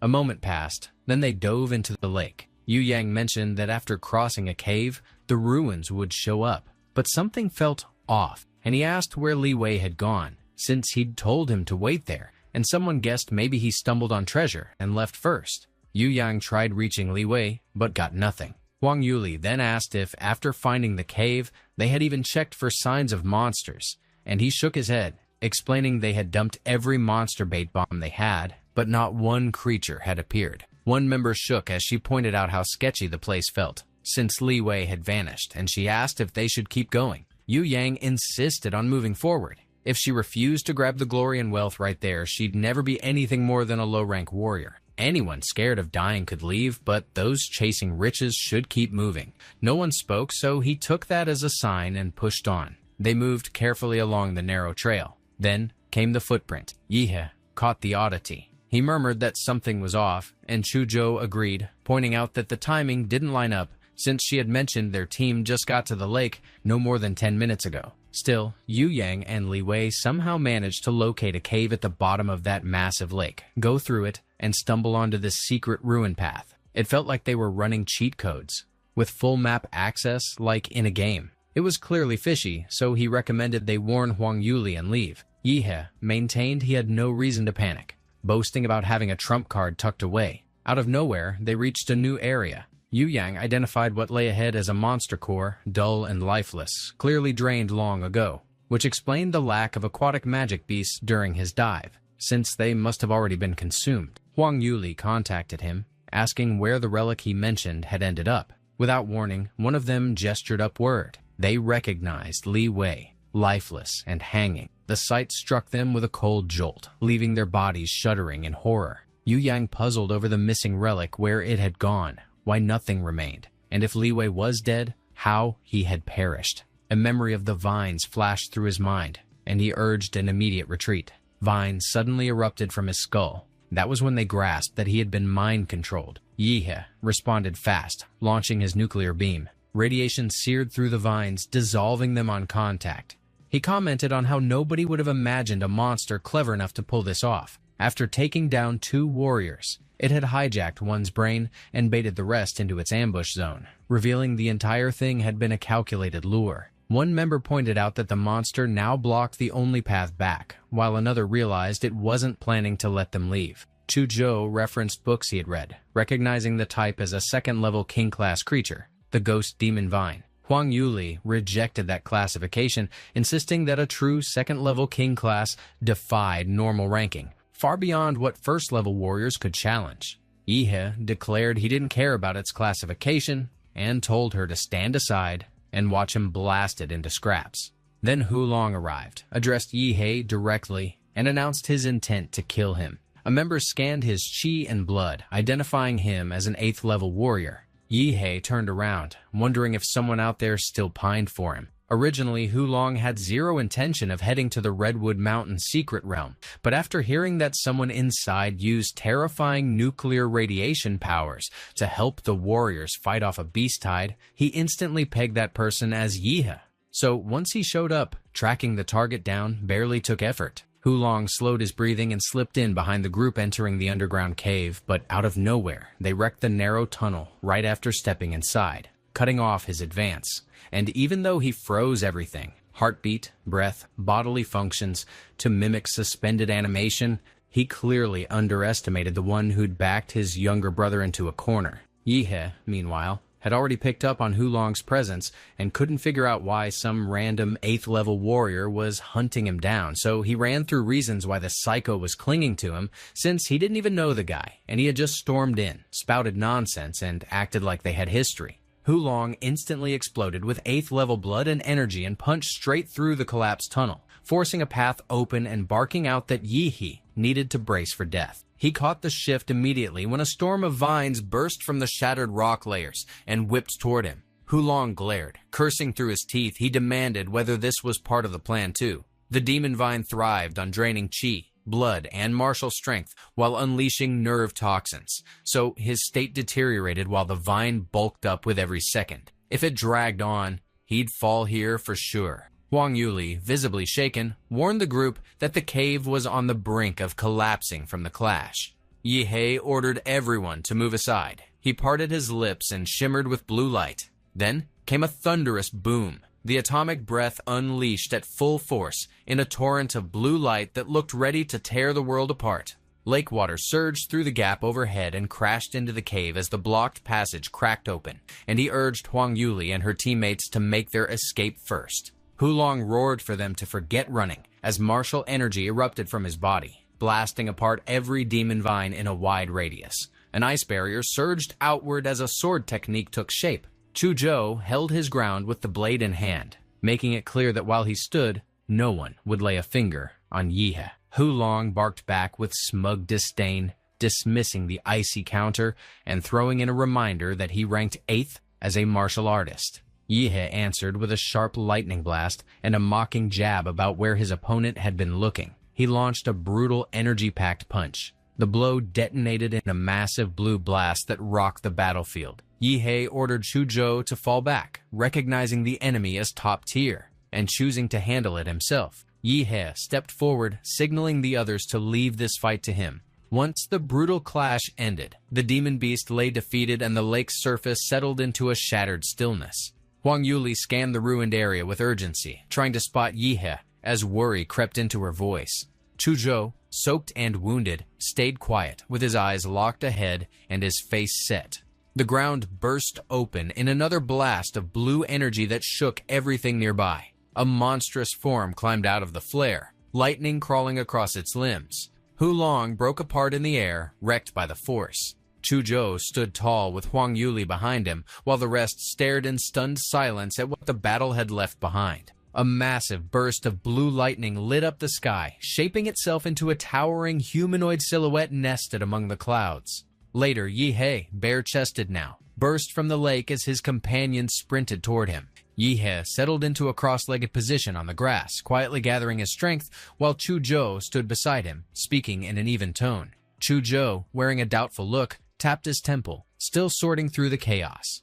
Yihe ground his teeth and broke into a nervous sweat, privately weighing the option of unleashing his monstrous strength to tilt things his way. Later, Huang Yuli and the others offered polite farewells to the group, vowing to return the favor once they broke free of the secret realm. Yihe and Chuzhou traded a knowing glance, both apparently in tune with the upcoming cheerful massacre moment. 3 days later, at the Redwood Mountain secret realm's edge, they stepped out of a glowing portal. They hit the ground hard. Yihe mentioned the lack of alternatives while both of them stared upward in stunned disbelief. The area had transformed into a budding town packed with transport planes in mere days, the Xia country's infrastructure strength living up to its intimidating reputation. Later, the receptionist reminded him to handle things gently, pointing out that damage wouldn't help him.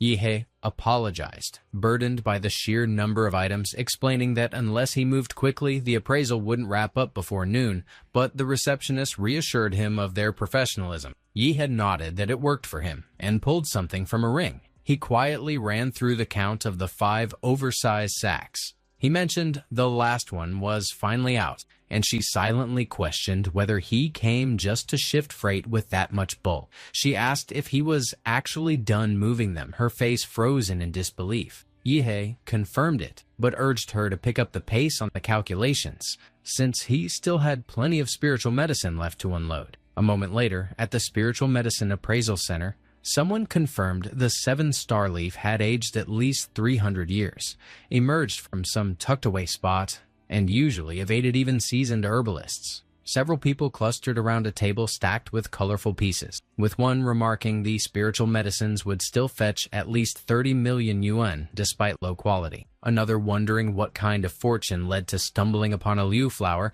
since it played a key role in crafting a qi pill. Someone else noting how a few spiritual medicines always carried steep price tags due to rarity, and one person informing Lao Shu that whoever dug those up had real skill, not just dumb luck. Yihe figured the green and white quality magic cores did nothing for him anymore, so he planned to liquidate the entire pile. The 5 blue monster cores scavenged from 3rd-level beasts during the Beast Tide, along with the green core streaked with gold from a 2nd-level king-grade demon ghost vine, stood out as his top haul. Later, he pocketed 27,507,000 and reported that the monster cores had already been traded, leaving the next step to find a buyer for the appraised spiritual medicine. Suddenly, a car pulled up beside him while he stood along the sidewalk.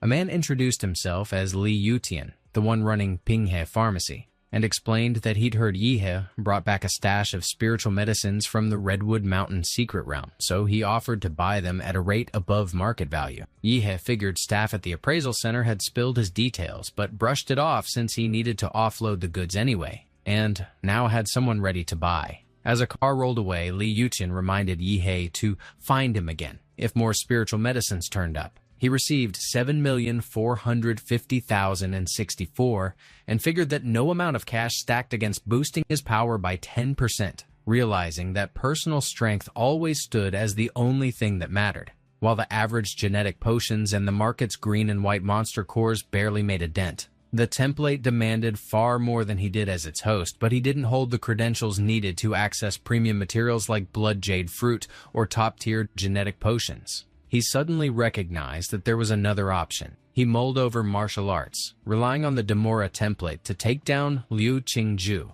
and the rest during the college entrance examination, recognizing how far his ability still trailed behind true martial arts masters, settling on the need to secure stronger techniques. As he rushed ahead, he mentioned heading over to collect gold coins from Old Dung. Later, Yihe reached the principal's office at An City's #1 middle school, steam curled above a freshly poured cup of tea. The principal coughed and noted he hadn't expected Yihe to visit his old school, and Yihe waved off the formality, while the principal continued by pointing out that Yihe had ranked first in the college entrance examination, a benchmark for the school in the city. Yihe handed over a jar, explained it was medicinal wine from Li Yuxian of Pinghe Hall, offered as a nod to tradition and respect, and the principal praised him for honoring teachers and excelling both in conduct and academics. Yihe inquired if he had any contacts who could guide him in advanced martial arts, clarified that since college hadn't started yet, his only shot lay with a martial arts family, and the principal reason that since he'd already applied to Huadu University and would be accepted, he should stay patient. Still, Yihe pushed back, expressing a deep urge to grow, and the principal offered to connect him with someone, remarking that true educators adjust to individual needs instead of clinging to rigid methods. Yihe doubled down, claiming the rules didn't matter anymore, but people still did, and the education sector had gotten lucky with those willing to adapt, while the principal chuckled and repeated the praise without skipping a beat. The next day arrived at noon. The principal, over the phone, confirmed the arrangements were in place and gave him the green light, and Yihe expressed gratitude before asking which martial arts family had agreed. The principal gave the name, and Yihe, stunned, asked if the Liu family of An City truly intended to pass on their secrets. Later, on the outskirts of An City, a couple tore down the road on a speeding motorcycle. She remarked that he drove incredibly fast and looked ridiculously cool, and Brother Jihe brushed it off, claiming he had something even cooler in store. But Yihe pointed out that speeding wasn't the time to lose focus and warned that reckless driving would leave his loved ones sobbing. Brother Jihe snapped back, calling him mentally unwell and saying he nearly gave him a heart attack, then demanded to know why he was racing on a busted shared bike.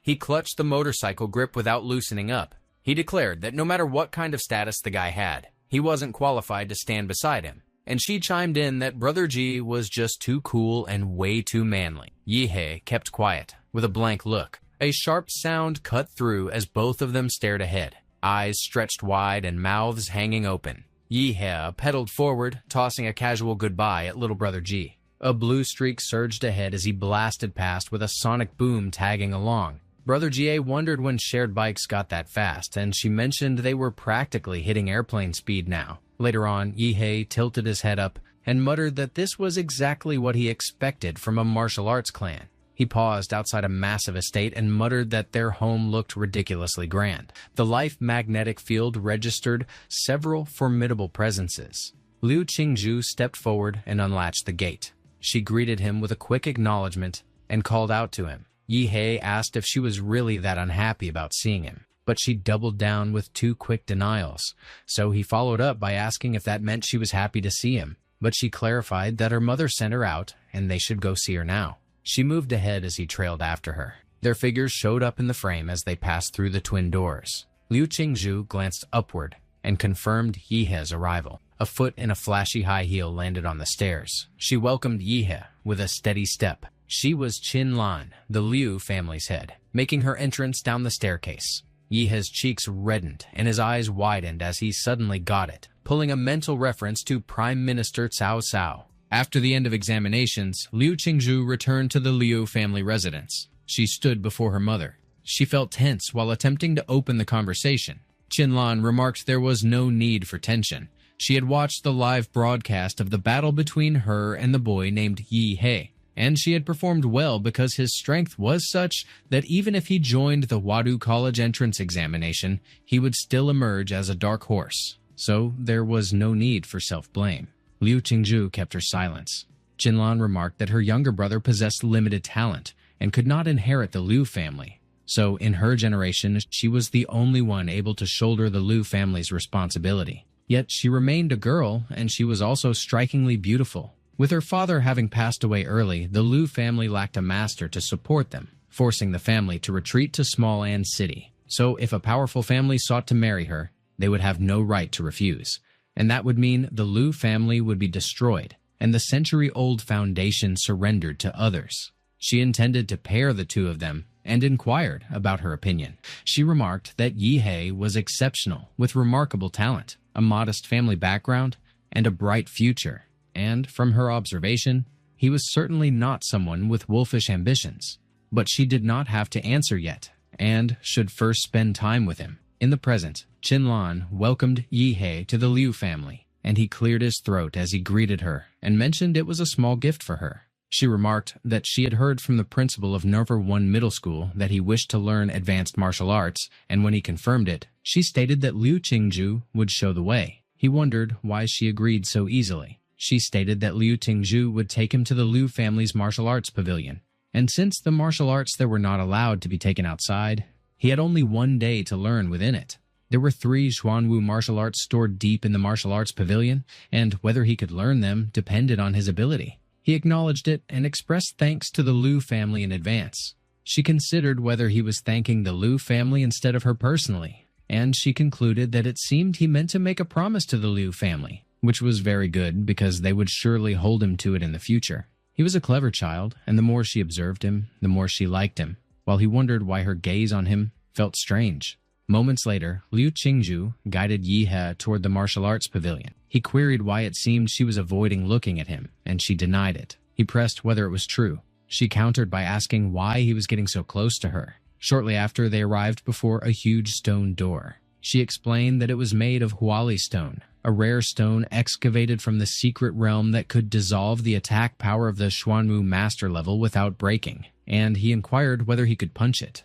She replied that he could try, while inwardly noting how odd his mind was, and wondering why he was not showing awe toward the stone's qualities. He gathered energy into his fist, preparing to strike. She recognized the blue glowing punching technique again, which stirred unpleasant memories in her mind. He struck the door. It did not move in the slightest. He remarked on the strangeness, saying that upon contact it felt like punching the sea, sinking into mud, with more than 90% of his strength absorbed, and she told him they should proceed, as she would lead him to select the martial arts, all while noting that he also experienced moments of failure. She explained that the martial arts there were divided into body movement, defense, horizontal training, swordsmanship, and so on, and whichever he wished to learn he could use his identity card to access, and he then inquired about the Xuanhuang martial arts. She informed him that they were stored in a small stone room at the deepest section, which also required the card to enter. However, he would not be able to fully comprehend Xuanhuang martial arts in one day, and could only learn a little.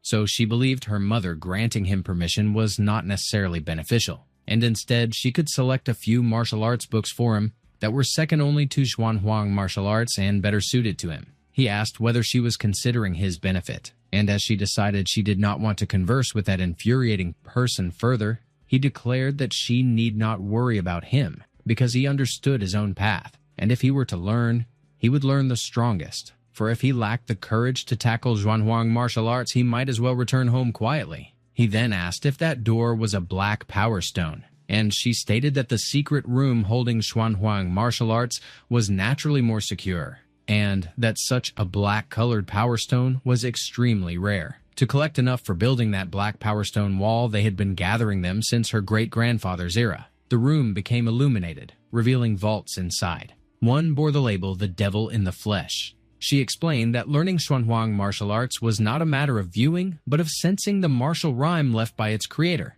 And if he could not sense it, or if his attributes conflicted with it, he could not begin training, as Xuanhuang martial arts were alive, and it was the martial arts that chose the martial artist, not the reverse. He declared it perfect, the devil in the flesh, and proclaimed himself the heaven-sent chosen one for it. His excitement swelled when the vault opened. Then he remarked that the Xuanhuang martial art was not a book. He asked whether it was a statue. Yihe sat in front of a massive statue. He inquired if this counted as sensing the martial rhyme and if he had entered its world. He remembered how earlier he had brought up whether the Xuanhuang martial art was not a book but a statue, and Liu Qingzhu explained that they could be statues, paintings, or utensils, as anything could hold martial rhyme, making it one of the mysterious arts of martial masters. Only martial masters could condense martial rhyme and bind it to objects to pass on their mantle to later generations. The rest was left to him, and when he pressed her about it being entirely up to him, he pointed out that she had not even instructed him on how to learn from the object. She told him to sense the martial rhyme, and if fate aligned, he would sense it. He had no clue what to do. He then asked if it was truly predetermined by fate, and remarked that he might as well take a nap. Meanwhile, in the observation room, Liu Qingzhu commented that it was just like him to act that way. Back in the present, he checked if he was correct that the martial rhyme was some kind of spiritual world, and remarked that he currently had no martial qi, and even the nuclear reaction of the Demora template could not activate, leaving him as weak as an ordinary person again. The system abruptly notified him that his consciousness had entered a special space, so to prevent sudden death, it would bless his spiritual body. And he noted with relief that the monster template remained intact. The martial arts master declared that only a real man could inherit his martial arts, otherwise he would let them rot in the ground. The boy was to prove he was a man of iron. Yihe recognized that the person looked identical to the statue. The master explained that when the thunderstorm came, hundreds of ghosts would roam at night, and he would guard the broken temple for him, warning that the angry-faced bodhisattva must not be defiled by evil ghosts. And if he succeeded, at least he could grant him the ability to guard the house. But if he failed, the ghosts would drive him insane and destroy any chance of practicing martial arts again. So, if he lacked courage, he should run away. Water dripped from the ceiling. He wondered if it was raining. He then remarked that it appeared the trial had begun. Moments later, a sword appeared in his hand. At the same time, the evil ghosts emerged. He remained unfazed. He stood firm by the door with the sword raised. He then swung the sword at the evil ghosts. He cut them down, and defended the temple. He noted that as expected, the trial would not have a warrior face hundreds of ghosts unarmed, and there had to be hidden props. He lunged at the ghosts without hesitation. He swung the sword while enjoying himself. The master remarked that the hundreds of ghosts in the Wuyun trial were the evil spirits of his own master, and that a mere martial artist daring to leave the protection of the ruined temple was courting death, concluding that the trial's participant at that time was another fool, and that martial artists had been declining with each generation. He ended up having to collect their bodies himself every time. One ghost attacked Yihe from behind. The ghost froze when its attack passed straight through him. The master questioned whether none of the ghosts could get near him. Yihe noted that in the spiritual world, the system would automatically shield him, making him immune to attacks. He wondered if that meant he had an invincible golden body there. He then unleashed a brilliant golden light that dissolved the ghosts. The master observed that he was unaffected by the martial rhyme's effects and questioned how he accomplished it. Yihe claimed that it was simply due to diligent study and practice.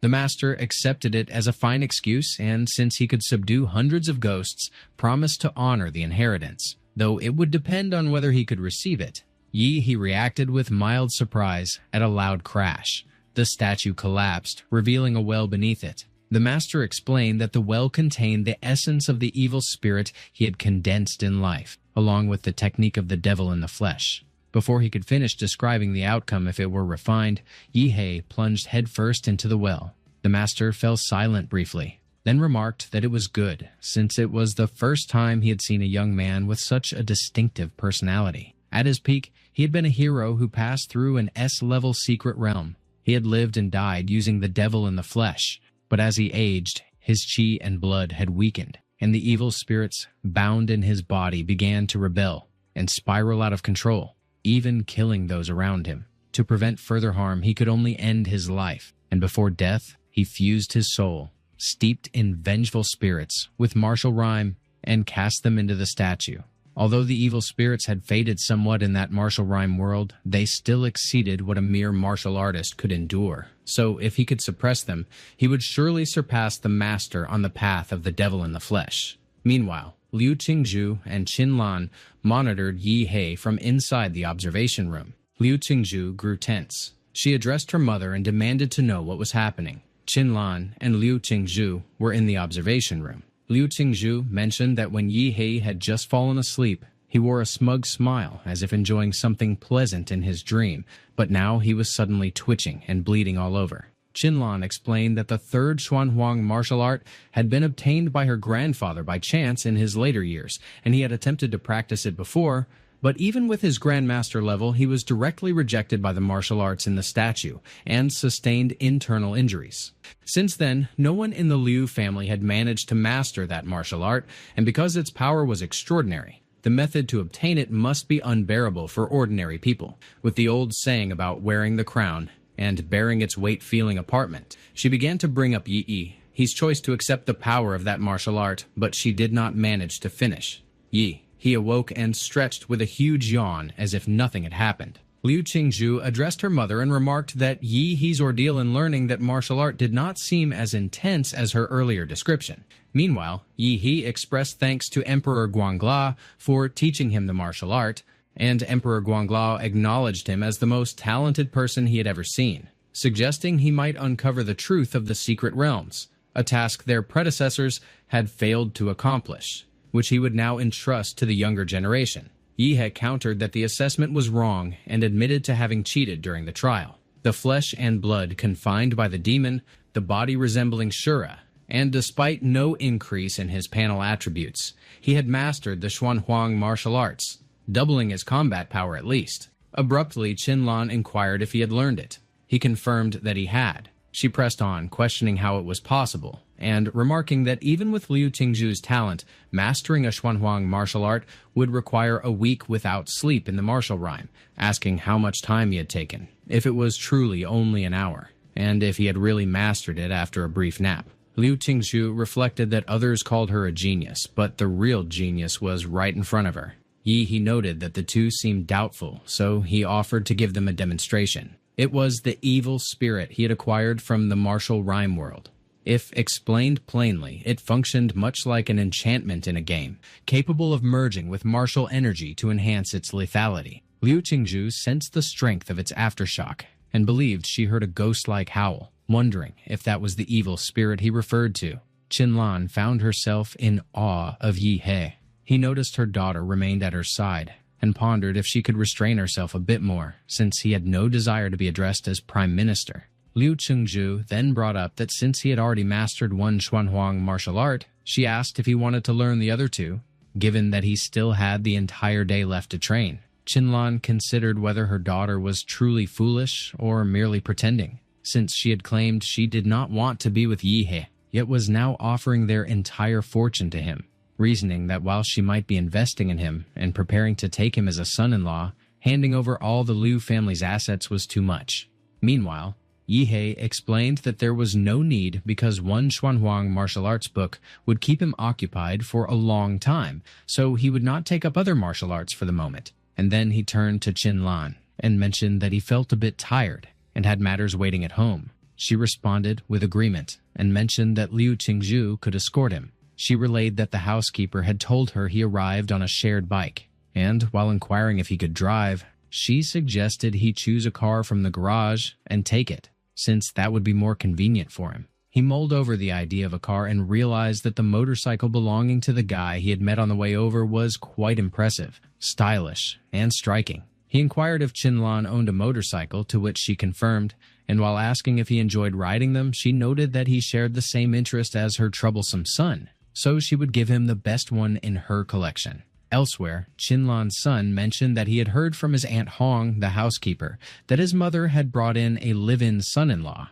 and he intended to see who the person was since his sister was not only talented and beautiful, but a rare genius beauty in Ann City, unmatched by most. That guy on the shared bike earlier had been infuriating, as he had scared away his new girl, so the man had better hope they never cross paths again. Suddenly, Yihe sped past him. He wondered if the one who had just gone by was the same person on the shared bike, and if that was his motorcycle now. As evening settled, Yihe parked the motorcycle outside his home. Inside, he remarked that the monster core he had swallowed dry last time had tasted unpleasant. This time, he would add sauce to improve the flavor. He decided to eat the blue one first. His panel attributes had increased, and there were even some points available to allocate.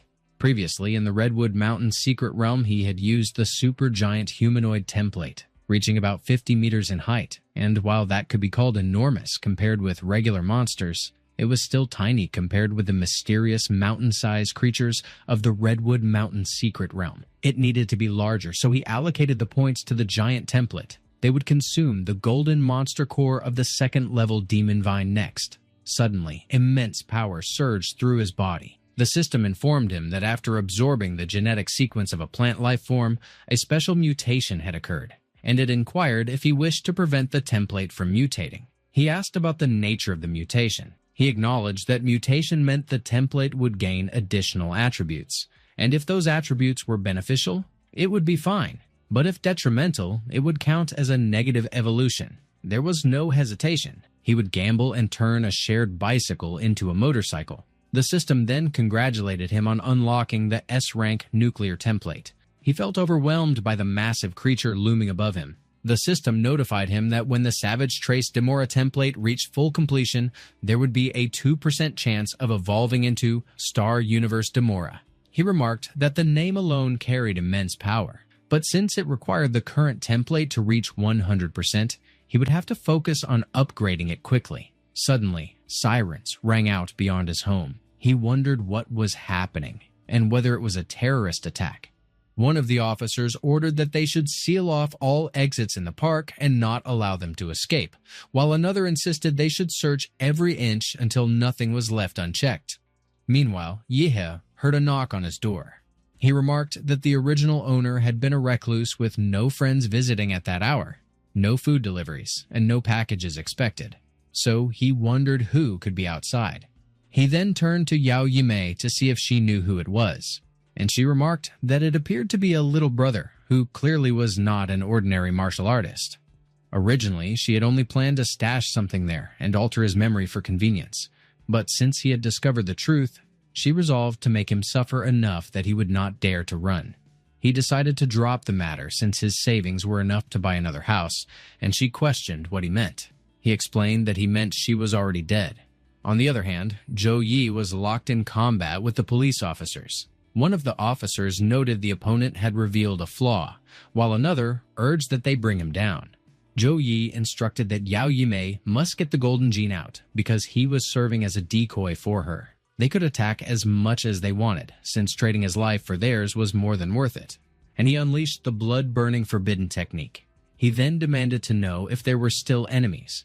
He glanced at Yao Yimei and remarked that her nano battlesuit had been white before, but now looked black as charcoal. He reminded her he had risked his life to let her take the item, so she should leave with it, and he pressed her on what her problem was. She relayed telepathically that she had hidden the item so they should retreat. They released a dense smoke to distract the officers.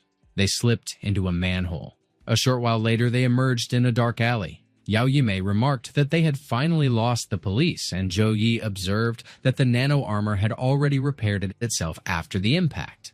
Yihe suddenly addressed her as a beautiful lady and brought up that she had yet to explain why she broke into his home. She should have realized the serious issue at that moment, that she had randomly chosen what she thought was a lucky neighbor, but had instead picked him, the big boss, and as a reward for breaking in, he intended to have some fun with all of them. Yi demanded to know how he had found them. Yihe sensed the nuclear radiation lingering on Yao Yimei's body, but he dismissed it and told him that if he could fight, he should stop talking. It was the perfect opportunity to test the flesh-bound demon technique on him. Yi realized the situation was turning bad. He attempted to block Yihe's attack, but it broke through his defenses. The evil spirit swept through his body. His face turned pale and he coughed blood. Yihe launched another punch. It connected, slamming Yi into the wall. Yao Yimei remarked on the impressive martial arts skills and inquired which master Yihe had trained under. He declared himself a disciple of Emperor Guangla, and she noted she had never heard of him and never imagined the small city of Ancheng to harbor so many hidden masters. Suddenly, Yi warned Yihe not to get arrogant. He declared himself a dignified 6th-tier martial artist, far beyond the reach of a mere martial apprentice. He stomped heavily on the ground with monstrous feet. He advanced toward Yihe with confidence. Yihe responded that he liked it more. Meanwhile, Yao Yimei assessed that Yihe likely had no idea her nano-battlesuit had stealth capabilities, and that she was the real attacker. But Yihe told her to stay out of his way. She was sent crashing into the wall. Yi berated Yao Yimei as a useless fool for failing an ambush. He decided to handle matters himself. Yihe stated that they were leaving. He met Yi's punch head-on with his fist. He questioned whether the defense power had increased so much. Yi boasted that his true form, the iron-crowned rhinoceros demon beast, could withstand a tank barrage and demanded to know what could possibly break through. He added that his attack power had also risen sharply. He promised to send him to hell. They ended up in a forgotten stretch of town where even the streetlights seemed to have given up. Yi jabbed that Yihe was nothing more than a brat, and no matter how much swagger he carried, he still couldn't measure up to his iron-crowned rhino. Then he pressed to know where the kid had gone. A sudden crushing aura rolled in beside him, making him stiffen in surprise. It belonged to Yihe's towering humanoid form, a massive template given life. He blurted out what the hell it was. He rattled off questions about whether it was a demonic beast, where it had come from, and if the little brat had somehow turned into it. Yihe's enormous hand lunged down to flatten him. Yi slipped clear just in time. Yihe followed with a kick that tore at the ground. The stomp landed right where Yi had been. Then came the fist, swinging hard and fast. He poured out punch after punch, hammering Yi without pause. Right now, he loomed in an ultra-gigantic anthropomorphic state, every stat in his body sitting at a monstrous 23.8, 29.4. From a short distance away, Yao Yimei took in the sight of Yi getting pounded into the dirt. She cursed herself for being such an idiot, wondering why she had ever picked a fight with that monster. If this kept up, Yi would end up a corpse, which meant she'd never escape and would have to fight to the death. Moments later, she perched atop a building near Yihe's position. She dove off, launching herself straight toward him. She noted it was a molecular line drawn from nano armor, sharp enough to slice through high-grade alloys. Even with a giant's frame born of some genetic trick, he still carried human weak points. Her strike hit clean, the molecular line severing his head. The severed head landed at her feet as she straightened. She asked if she'd actually done it. To her shock, the head's mouth opened, spewing a surge of violent energy. She spat that he was a monster. The last thing she registered was a flood of blinding blue. The blast tore dust and rubble across the street. Yihe stepped free from the crumbling remains of the giant head. He closed in on Zhou Yi, who lay battered and coughing blood. He told him it was his turn now. Zhou Yi rasped that he was a monster. Yihe replied that anyone who kills should be ready to be killed. Sirens screamed somewhere nearby. Zhou Yi gave a harsh chuckle, vowing to drag him down too because Yao Yimei had stashed something in his room called the Golden Gene. He claimed it was already his, and now Yihe would be hunted without end for it, so he'd better run, because he'd be waiting for him in hell. Yihe shot back that he'd better run his ass off and quit talking so much. With the cops closing in, he needed to deal with the body fast. Maybe he'd gone too far this time. A short while later, he slipped back into his apartment. He pinged Qinlan to ask how the police questioning went. She replied that it was fine, but things had been tense lately, so he should lay low until Huadu University started, and he assured her not to worry because she knew him. He was the most well-behaved guy ever, earning a small note of approval from her.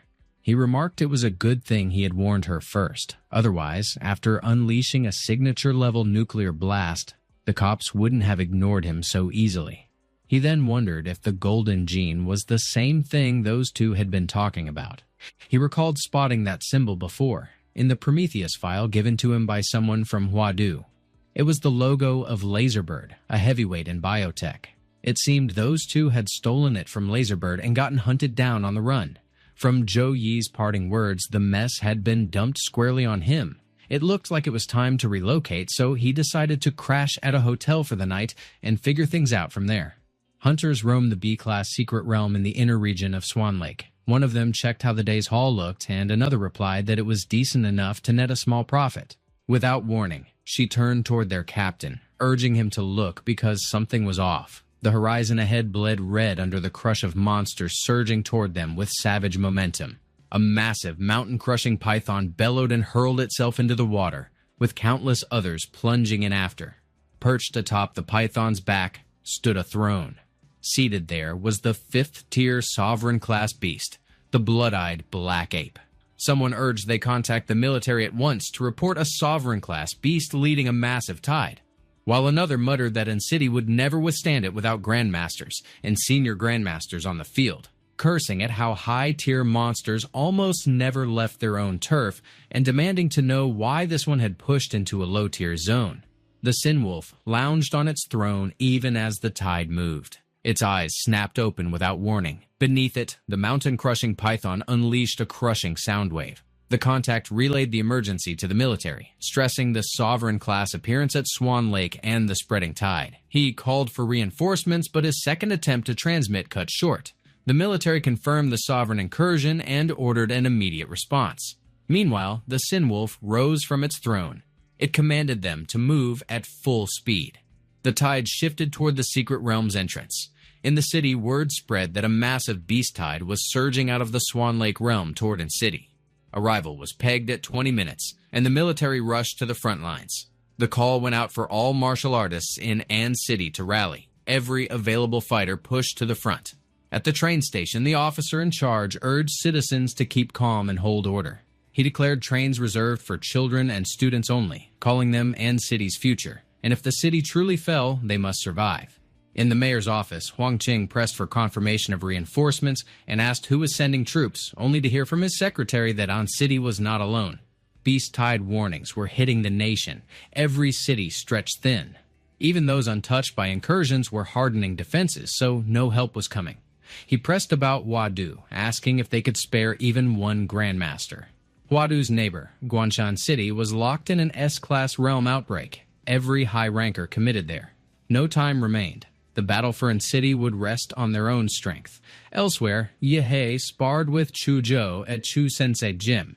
Yihe drove a punch forward, and Chu Zhou caught it on his arm. The blow still shoved him back. Yihe remarked it was impressive he'd taken that hit. Chuzhou pressed him on when he'd picked up Black Tortoise style, and Yihe admitted to starting a month back, still rough, before challenging whether Chuzhou had actually grown weaker in just that time. Chuzhou countered that he hadn't gotten weaker. Yihe had gotten freakishly strong. Encity's beast tide alarm cut into the air. A broadcast prioritized boarding for Encity's university prep students, directing them to the airport for flights B521 and D753, or to Encity Rail for train A423 to evacuate now. And Yihe asked if Chuzhou wasn't considering leaving. Chuzhou turned it on him, saying with his talent he should run. Yihe dismissed the talk, tossing back a jab about when Chuzhou had turned sentimental, and finished that if they were both staying, there was only one thing left: fight.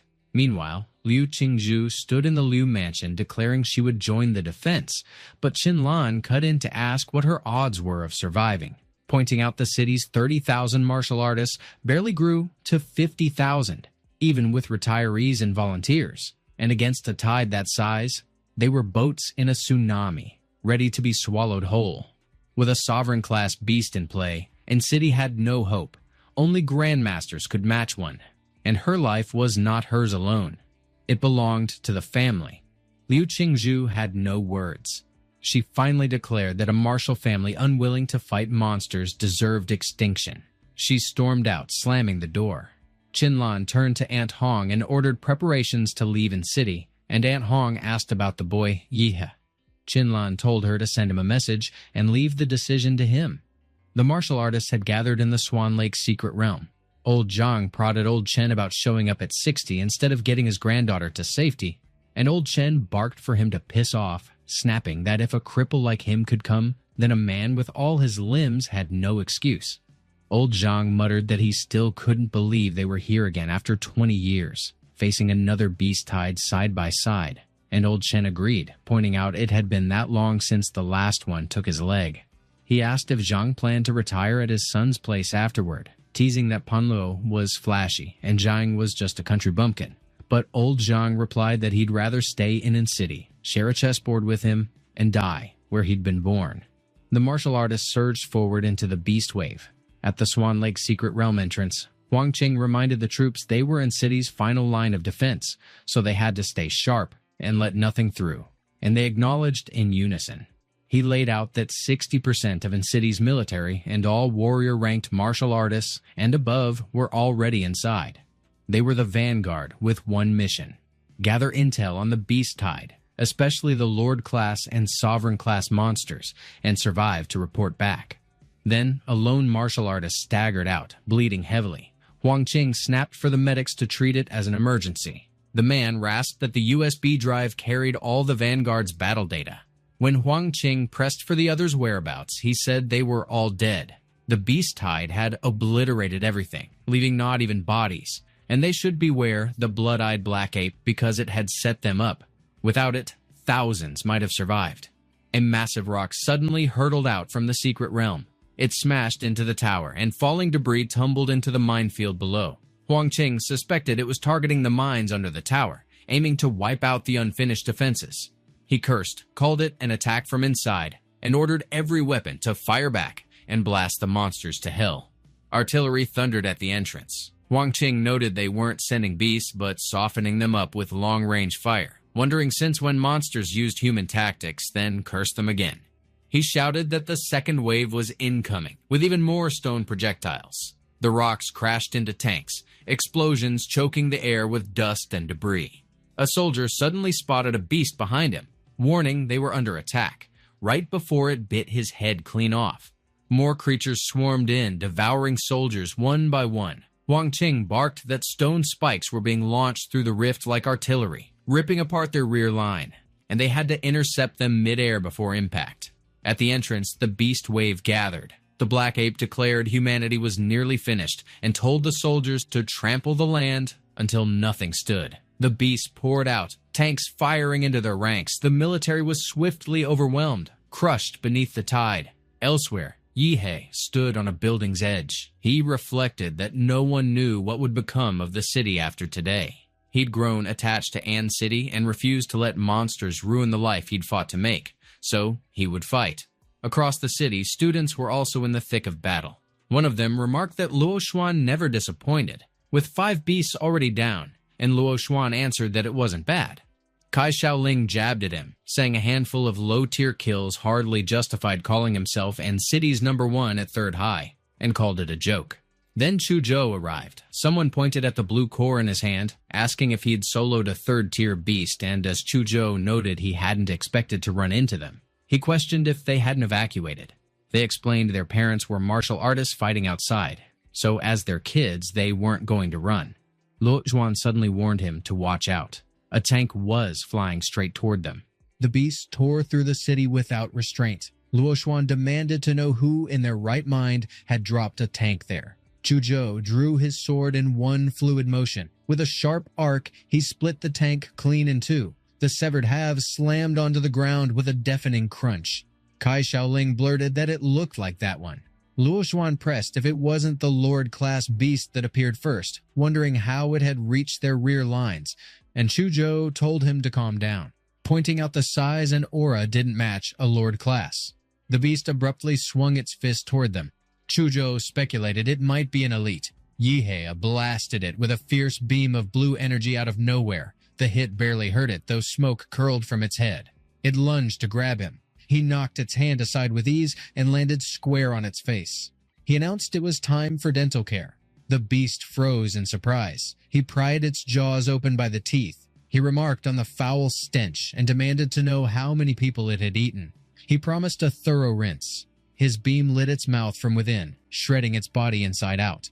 Luo Xuan noted the beasts were now fighting each other and urged they escape while the chaos lasted. But Kai Shaoling told him to relax. It was Yihe, prompting Luo Xuan to ask if that little beast was really him. Chu Zhou confirmed, adding that with him here, N City might actually survive. Yihe called out that Chu Zhou could handle this zone, while he reinforced the other fronts. He shot upward instantly. From high above, he scanned the city. He searched for the largest beast concentrations and decided he had found them. Meanwhile, soldiers emptied their guns into a beast. One shouted that firearms were worthless against that thing and urged using bayonets. Blades flashed into their hands. They charged without hesitation. In moments, the beast skewered many on its horns, and others were crushed underfoot. A soldier called to his captain, insisting they retreat since they were just regular troops and couldn't stand against such monsters, but the captain ordered them to hold. He swung and decapitated a beast in a single strike. He reminded them that as soldiers, their deaths would buy time for civilians to flee. Then a soldier demanded to know what those things were, and the captain guessed they might be martial artists. Yihe's sinister ghost coiled around the beast and bound it tight. He blasted its head with his blue beam. It crashed to the ground instantly. He turned the other beast toward him. His Thunderfang cleave ripped through the air. He plunged into them, detonating in a violent explosion. At other fronts, the beasts were falling back. A martial artist wondered if they were reinforcements, but quickly decided they were converging on a single point. Another recognized Yihe, and city's top scholar, now in the thick of the fight, and noted the beasts were swarming him from all sides. The first declared they couldn't let him be surrounded, and ordered everyone to move. He was still just a kid, and in city's last hope. They would cut down the monsters and protect their top scorer. Yihe dropped another beast with a shot clean through the skull. The battlefield lay carpeted with mangled, blood-soaked carcasses. Anything that dared breach his firing range exploded into nothing but meat and bone before it could get close. One martial artist warned the rest that a Lord-class beast had locked onto Yihe and urged them to shield him. Another barked that anyone aiming to kill in City's pride would have to cross him first. Someone else roared that humanity would triumph and the monsters could rot in hell. Another urged them to hold the line because reinforcements were on the way. Another snapped at the old veterans, wondering if they couldn't even keep a kid safe. And another shot back that they'd better cover him before he got too busy to cover them, because if he went all in and the line collapsed, they were done for. Meanwhile, a beast was tearing into Huang Qing's defenses. It slammed into one of his walls. He kept the monster boxed in behind those barriers. He remarked that the Earth Vein seal wouldn't hold back all the primal beasts, so the only way to end the tide was to bring down the Sovereign. Then one beast used his own walls as stepping stones to spring at him. It shot into the air and came straight for him. Huang Qing pressed his fingers together, power pooling between his palms. A golden beam erupted, tearing the creature's head apart. A sudden surge of killing intent from behind made him stiffen. It was the black ape's mount. He identified it as the mountain-crushing python, a fourth-tier king species, lord class. He judged it to be the black ape's deadliest mount, and if the sovereign's pet was stepping in, that monkey was feeling the heat. He dropped from the air. Power flooded the ground beneath him. He unleashed mountain-crushing Dominator Hammer. The python watched, coiled and wary. Then the earth and the surrounding buildings ripped upward into a colossal ball of energy over its head. Huang Qing taunted it, pointing out that his Earth-type attacks weren't for show and that he'd baited it on purpose. The python faltered in surprise. He called it out for falling for the trap and triggered Burst Martial. Serpent Surge, a follow-up strike. Outer Peak Earthquake Strike sent the serpent shrieking. The sound shattered building windows. Massive stone spikes erupted from the ground. They skewered buildings and shoved the debris aside. Huang Qing considered himself lucky to have intel on it. Without that, the death toll would have been catastrophic. He noted that if the beast had gotten fully into the city, weakening it would have been almost impossible. But with only its head exposed, it was practically begging to be butchered. Another skill flared and his hands multiplied. He pummeled the python with blinding speed. The monster lashed back, fury twisting its movements. Huang Qing braced his arms to shield himself as more spikes burst forth. The serpent's head vanished under a crown of jagged stone. He acknowledged that for a king species, it wasn't surprising it could sprout spikes from its own body. Behind him, hidden in one of those spikes, the black ape watched. The realization struck him that it might be an ambush. Before he could act, the black ape's grip closed around his skull. It mocked him for daring to harm its mount, calling him a foolish human. Huang Qing recognized it as the blood-eyed black ape and realized it had been hiding inside the spike all along. The black ape promised to crush his head, so all could see how insignificant humans were before it. Then it smashed him into the python's skull. The city stood bristling with stone spikes. The black ape remarked that while the explosion came and went in a single flash, he had confirmed the truth. There were no strong martial artists left in the city, meaning he could slaughter everyone without a hint of restraint. Huang Qing was already battered and bleeding. He stayed quiet, glaring hard at the black ape. He began shaping a cluster of smaller stone spikes in his grasp. He unleashed his skill, Bladewind Tempest. The black ape declared his resistance meaningless, nothing more than a delay before the inevitable. Here on this battlefield, he had no rival left to threaten him, and the fight had turned into a game meant to drown humanity in fear and despair, where the sight of the strongest humans wearing hopelessness and fear would be the finest spectacle. Huang Qing lunged at him without a shred of warning. The black ape met the strike without a flicker of alarm, letting it shatter uselessly. He commented that the move was quick, but still pitifully weak. Huang Qing then hurled an enormous chunk of the city toward him. The black ape called it strong, but far too slow. He slipped away with effortless grace, bounding across rooftops. He ordered Huang Qing to kneel, declaring he didn't tolerate lesser beings meeting his gaze. His speed caught Huang Qing completely unprepared. The blow sent Huang Qing slamming into the ground before he could dodge. The black ape's interest sharpened. Huang Qing managed to land on both feet. He leveled another glare at his enemy. The black ape demanded to know why he felt no fear. Huang Qing spat a curse and claimed the ape wasn't half as clever as he believed, that in the end, he was only an arrogant beast who had miscalculated. He invoked his skill, the blood forbiddance technique.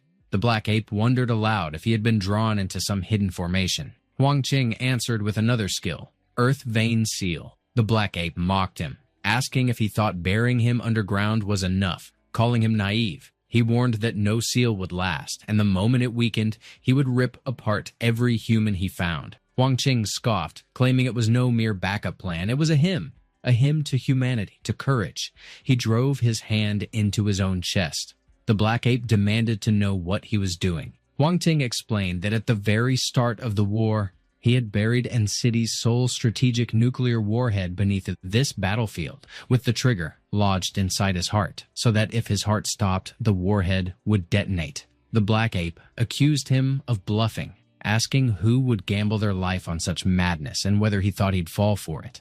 Huang Qing declared he never intended to leave alive anyway because he was Huang Qing, mayor of N-City. He remembered his inauguration when he swore to give everything, his duty, his body, and his life, for N-City and its people. Back in the fight, he remarked that perhaps he had finally done enough. The nuclear warhead armed itself. Huangqing accepted his fate as it detonated.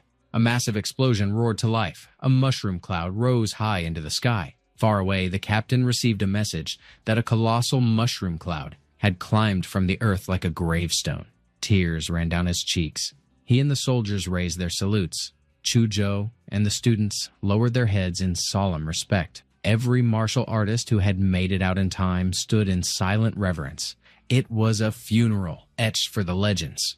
A gaping wound scarred the city where the explosion had torn through. The black ape's skeleton still lay there, grim and unyielding. Without warning, the core in his chest flared alive. It tore free from his body, unleashing a surge of raw power. That surge wrapped him, stitching flesh back over bone. The process was blisteringly fast. It reached his skull in moments.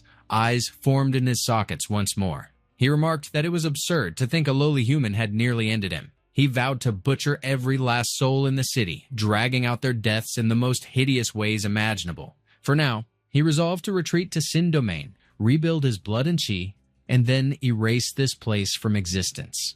Yihe's voice cut in, demanding to know where he thought he was going. The black ape recalled that human, one of the deadliest threats to the invasion, a terrifying prodigy. Yihe declared that he had finally found him, lamenting only that his timing was a touch late. He lunged at the black ape, his fists flared with the radiant energy blast. But then his expression shifted in surprise. The black ape mocked him as a foolish human genius who, instead of hiding, had strutted into the open, making this the perfect time to kill him. Yihe replied that had he fled, even his mini-nuke might not have caught him. But since he was so desperate to die, he'd gladly oblige. The black ape spat curses. His form warped, swelling into a hulking anthropomorphic beast. Power surged and coiled in his chest. The detonation was colossal. Some martial artists watching from afar muttered about the blast, wondering if another warhead had gone off, if this was Huangqing's trap, and remarking that the man truly had prepared for everything. On the battlefield, the black ape stood charred, his body withered. He muttered that Yihe was a monster. Yihe now loomed as an armored titan. The black ape admitted he was more beast than himself, his aura eclipsing even most king-rank beasts. Yihe snapped that he was nothing like them, bald chimps. His massive foot came down, the black ape slipped free. Yihe warned the little monkey there was no point in running, then unleashed mountain-shifting, sea-flooding strike. The black ape cursed, insisting a sovereign should never be underestimated. Their strikes collided in a punishing exchange. The black ape was hurled into the dirt. Yihe observed that he was sovereign class through and through, even wounded, wiry, and twitching like the monkey he was. In Titan form, Yihe's physical stats had soared past 30 in every measure, yet the beast still resisted, even managing to damage his arm, though it healed instantly. The black ape admitted his last blow had been everything he had, and it had done nothing. He couldn't beat this genius. He repeated it again and again as he fled. Yihe gathered power for another strike. He snarled that the filthy beast wasn't worthy of tainting Huangqing's sacrifice. Radiant Pulse Strike tore from him. The black ape cursed the human genius once more. Yihe remarked that the monkey had gone underground pretending to be dead. Playing dead meant only one thing. It feared discovery. And with the creature more battered than ever, this was his best shot at ending it. He then pressed if sovereign-class beasts could fully suppress their life force, and added that had he found him earlier, Huangqing might still be alive. But with the ape gravely injured, even its stealth would fail, and Yihe would sense even the faintest flicker of life. He had the filthy ape cornered. He unleashed a concentrated beam of energy. It struck the black ape as it tried to crawl away beneath the earth. The black ape spat curses, grumbling that he had been so close and could already feel Sin Domain's entrance ahead if not for that human mayor. His eyes widened when Yihe's massive fist hurtled toward him. The blow sent him crashing into the ground. Yihe declared it the price for staining Huangqing's sacrifice and swore to make him beg for death. The black ape warned him not to push his luck, calling him a worthless little insect. He vowed to burn the last of his core's power and drag Yihe to hell with him. One of his arms regenerated fully. He promised Yihe's death. Yihe clenched his fist. He met the black ape's punch head on. The collision shattered the titan's arm entirely. Blood sprayed from the wound. The black ape groaned in pain. Yihe pressed if that was a suicidal strike. He told him he had nothing left, so he was finished. But a dreadful melody abruptly reached his ears, and he clutched his head, muttering about his spinning thoughts and demanding if this was a mental attack. He pressed if another beast was involved. Suddenly, countless hands flooded the battlefield. Yihe warned him not to even think about escaping, but then he demanded to know if those hands were sprouting from his joints. He gritted that his joints were jammed and he couldn't move. He then challenged if the ape truly believed that would stop him. Heat built inside him until it hit 1,000 degrees. The hands burned away. He barked that they should taste fire hotter than 1,000 degrees and unleashed his skill, Wicker Flame Howl. Meanwhile, the black ape muttered that he was almost at the entrance. Shock crossed his face when Yihe came into view. He was wreathed in fire and charging straight at him. The black ape urged his unseen allies to hurry, snarling that the little pest was closing in and literally ablaze. So they needed to run. More hands erupted without warning. The face behind the melody revealed itself. Yihe demanded to know what it was and whether it was a beast or demon. He questioned if such power belonged to a sovereign and admitted that if its true form appeared here, he would be finished in an instant.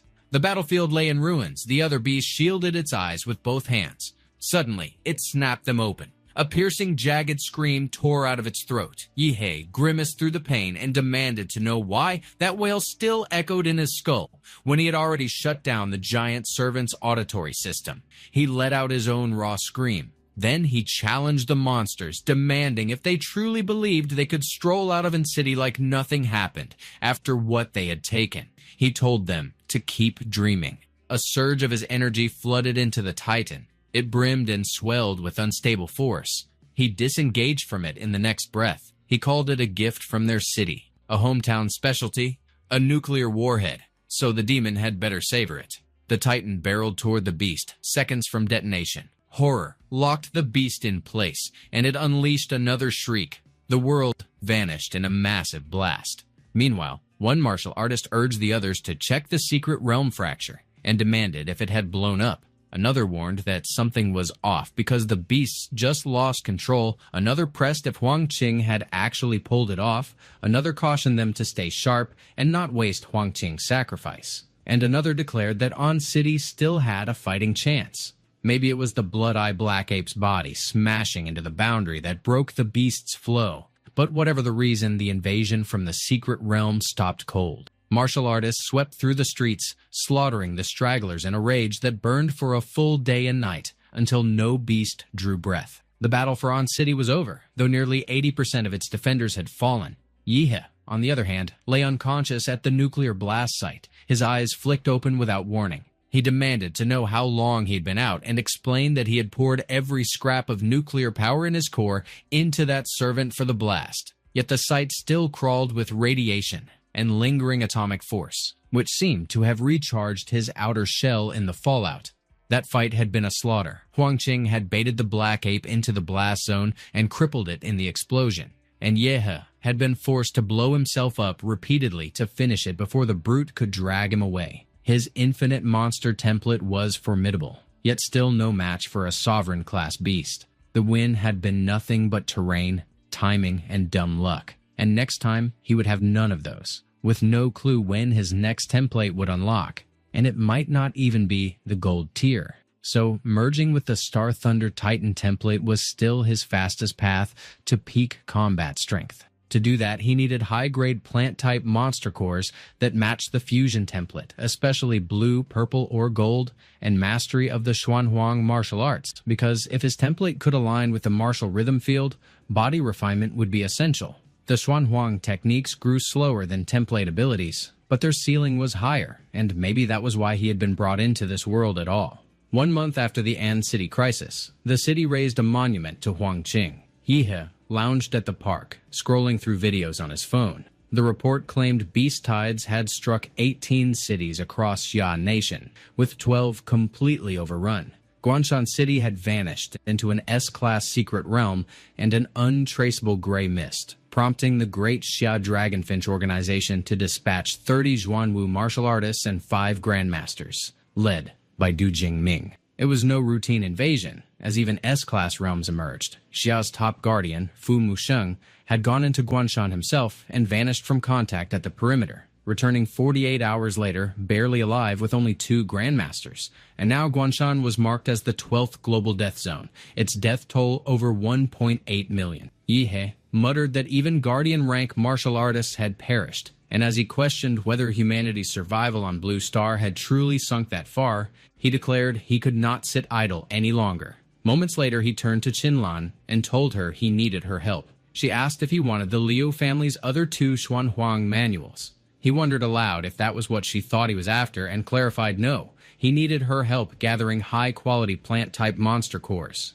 preferably blue, purple, or gold tier. She remarked that he was after the rarest of the rare, that Lord-class cores cost a fortune, and demanded to know what he was offering in return. He replied that Huadu University was holding a realm trial for new students, and he would partner with Liu Qingzhu to take first place. She warned he was underestimating the other city elites and admitted frankly that Liu Qingzhu sat in the mid to upper tier, nowhere near the top, so even if he had beaten her in a spar once, he was still far from the true monsters. He countered that if anyone could restore the Liu family's legacy, it was him. And as he pressed her, if that was not the reason she was backing him in the first place, he offered to sign a promissory note that if he could not help her win, he would serve the Liu family for life, as her servant, bodyguard, or even caretaker. Her interest sharpened at the words "for life." She agreed to help him, but only this once. Yihe headed straight for N City Central Hospital. One person there claimed to be his fan, another wanted his autograph. A third remarked that the martial top scorer looked perfectly fine while they were all wrecked. And yet another repeated rumors that he'd taken down a mountain of monsters during the invasion,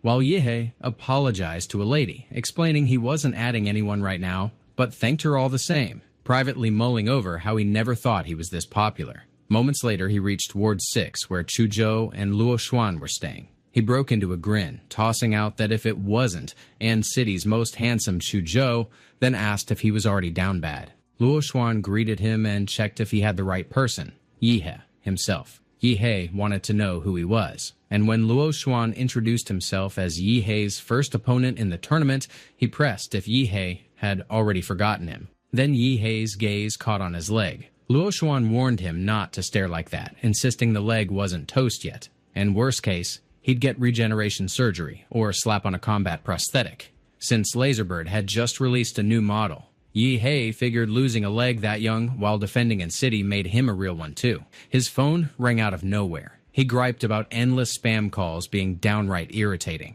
Then the principal's yell came blasting through, ordering him to pick up already, which made Yihe check if it was actually serious. The principal explained he had blocked a big shot from Huadu, so he better unblock him now, and Yihe acknowledged it, almost calling him an old man before catching himself. Soon after, Yihe was on the line with Wang Tao, who introduced himself as Huadu University's admissions officer, informing him their semester started early, that a dedicated train would pick him up in 3 days, and asking if he had any special requests. Meanwhile, Professor Liu turned to Chuzhou, stating he was from Huadu's admissions office. Yihe replied he'd follow the university's arrangements, while Chuzhou confirmed he'd be there on time and thanked Professor Liu, leaving Luo Xuan to figure there were 3 people in the room, and he was the only one not top tier, so he might as well give up the bed and claim a spot underneath it. Yihe mentioned that before enrollment there was one thing he still needed to handle. Days later, Yihe stood at the Swan Lake crater, where the tactical nuke's mushroom cloud had hurled hundreds of tons of ash into the upper atmosphere, shrouding the entire region in a gray haze like an unending night. Some rays of light slipped through the dark clouds. They fell across Yihe, who sat cross-legged on the ground in meditation. Smoke drifted out from his body. He opened his eyes.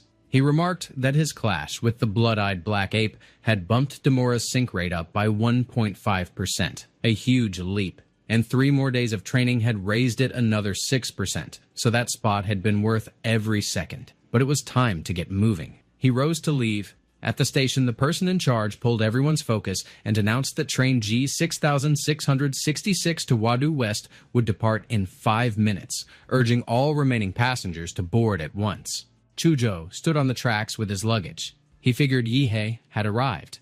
A bright streak cut through the sky. Yihe landed on the tracks beside Chuzhou. He mentioned he'd made it just in time. One passenger wondered aloud if that was Yihe. Another swore they'd assumed a high-tier beast had shown up from that pressure, and someone else pointed out it wasn't Blood Flame Aura, but something far beyond elite warriors, so it could only be in City's pride. Chuzhou observed that Yihe had gotten stronger again. Yihe stated he was finally leaving in City behind, his first stop since transmigrating, the place where it all began. He gave his farewell to An City. His sights were set on Huadu. Moments later, they were aboard the train in motion. Chuzhou told Yihe not to make everything so intense. Yihe asked if everyone on the train was a top scorer, and Chuzhou replied that not just that, the entire train was built from next-gen alloys, able to take thousands of tons of force without a dent, with at least 5 Xuanwu martial artists guarding it, some hidden, some visible, and maybe even a grandmaster, since it carried the most elite freshmen in Xia Nation. Yihe figured, from the life sense he'd swept through the train, that there were indeed a few true powerhouses aboard, but maybe only 5 who could last 3 moves against him. Suddenly, an announcement hit that they were at Alert Level 1, because the Huadu University train was under attack by unknown forces. It was announced that professors and staff were assessing the situation, so all students should clear the carriages at once and keep their hands off the enemy. One of the students blurted that no way was this for real, and demanded who'd have the guts to hit a Huadu train. Wondering if this was just some rookie hazing for the freshmen, another countered that it didn't have to be that because Xia Nation was scraping the bottom right now. With their top national rank martial artist in closed recovery, one of the 3 grandmasters, Du Jingming, gone missing, and a handful of grandmasters and Xuanwu-class fighters wiped out during the beast tides in Guanshan and other cities. Another remarked that it tracked for old enemies and foreign powers to start poking around, and another tossed out if they should just ditch. Meanwhile, Chuzhou tossed Yihe a question on what he thought, and when Yihe pushed if he was serious, he replied that he'd been grinding non-stop for days and was going to crash for a bit to recharge. But then he got to his feet. He remarked that whatever, they should just go see for themselves. The train kept rattling forward while they made their way toward the front carriages. Out of nowhere, Yihe called for Zhou Jingxian to hold up and pressed him on what was happening ahead. Zhou Jingxian relayed that the first 3 carriages were already overrun and the enemy was working some kind of dimensional field, pulling people into a sealed-off space so the fights wouldn't spill out. And inside, something nasty was hunting everyone down the Xuanwu instructors posted there. Most were already gone and they'd gambled everything to shove him out so he could warn them, and it was no drill. The carriage buzzed with murmurs. Yan Zhengxiong then pressed him for proof, and remarked that if the front was such a death zone, he'd better show them. He pushed on where the teacher's seal was, if any other survivors were around, and why only he made it back. And he tossed in that he had a friend up front who was strong enough to rank first among new students, so there was no way he'd be alive, and his friend wouldn't. One of the students remarked that it made sense. Another agreed he had a point, and Yan Zhengxiong declared that he should move because he was heading up front. He slid past Zhou Jingxian in a hurry. Zhou Jingxian urged them to wait, and he insisted he wasn't lying, and it was suicide to go in there, demanding why they wouldn't take his word, and saying they were charging straight into a meat grinder. All of a sudden he asked if he was right in thinking that he was Yihe. Yihe caught that life sense was pinging some odd emotional spike from him, and when he confirmed it, he pressed him on how he knew. Zhou Jingxian explained that a girl named Liu Qingzhu had shown him his photo, told him to find him, and told him whatever he did, not to go forward. Yihe pressed if she'd actually told him that. Zhou Jingxian confirmed she had, and that she'd taken a blade for him and gotten seriously hurt while covering his retreat. Everyone else might be barreling toward their deaths, but he swore to carry out her last wish to keep him breathing.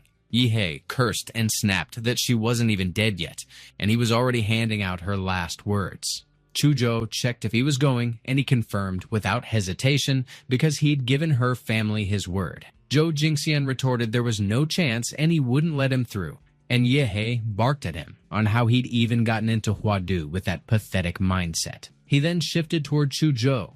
Zhou Jingxian insisted he was trying to save him, and when he demanded why they were all so hard-headed, he scoffed about them just jumping into brawls and questioned how Liu Qingzhu, who was a graceful girl, could possibly know 2 street punks like that. Yihe cut him off and said enough talking. Zhou Jingxian scoffed that with that power, he wasn't even in his league. and Yihe told him to pop that blood chi pill because he needed it more, and time was running out. He turned back to Chuzhou and said they should move, and Zhou Jingxian repeated that they shouldn't because it wasn't safe. A short while later, they reached Carriage 3. Yihe remarked that this must be the doorway to the dimensional space Zhou Jingxian had mentioned. They should chuck something in first as a test. He hurled a suitcase into the portal. He noted that there was nothing. No sound, no feedback, and even life sense came up empty inside. But plenty of freshmen had gone that way, so they had to already be in. He remarked that it was interesting, so they should head in. He blinked slowly open after crossing the portal. He grumbled about his head and demanded who was running the show there. He remarked that it was odd because they'd gone in together, but Chuzhou had vanished. There was a light ahead, so they should move toward it. A few beats later, Yihe demanded what in the hell this place was.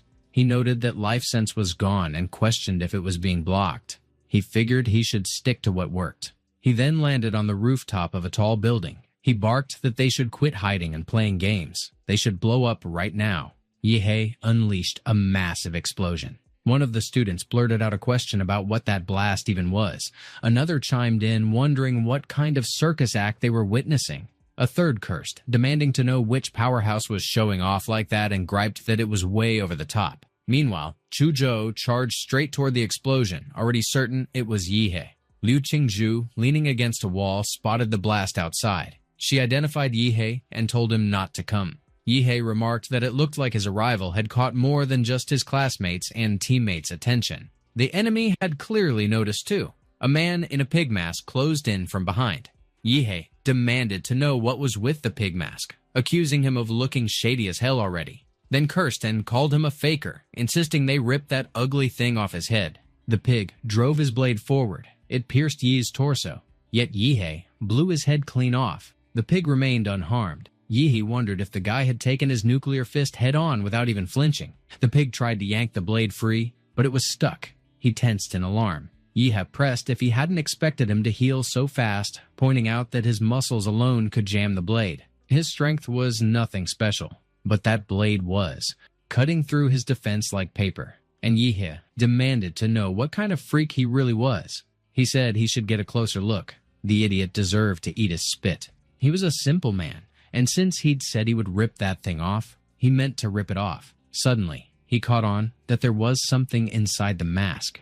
It turned out to be a pendant. So it was a Huadu trial. Beat the monsters, take the loot, classic setup. That masked guy's weapon was likely reinforced with a high-level martial artist chi, making it absurdly sharp. But once the chi faded, it was just scrap metal. And Yihe asked what the deal was with the pendant and if he needed to hunt down more masked weirdos to snatch pendants from their helmets.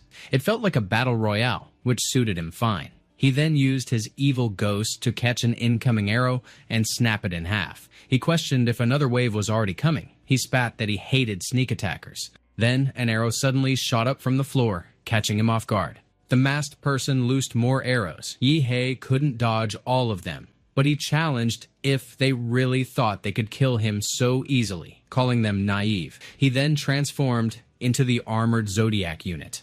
The masked person's alarm spiked as Yihe's punch came barreling in. The blow tore through every floor of the building until the person crashed to the ground. Somewhere else, a student exclaimed that the entire building had been leveled. Back at the fight, Yihe said whoever had almost skewered him earlier, he was about to see their real face. It turned out to be a rabbit mask. So it really was Zodiac-themed. The rabbit dug his feet into the ground for momentum. He lunged straight at Yihe. Yihe aimed a kick, but the rabbit twisted effortlessly in midair to evade. Yihe scoffed that they had to be kidding him and asked if the rabbit knew kung fu too. Then his eyes widened as a massive spear came for him. Chuzhou suddenly unleashed his ice wall. The buildings around them buckled and came crashing down. The rabbit stood trapped inside a towering wall of ice.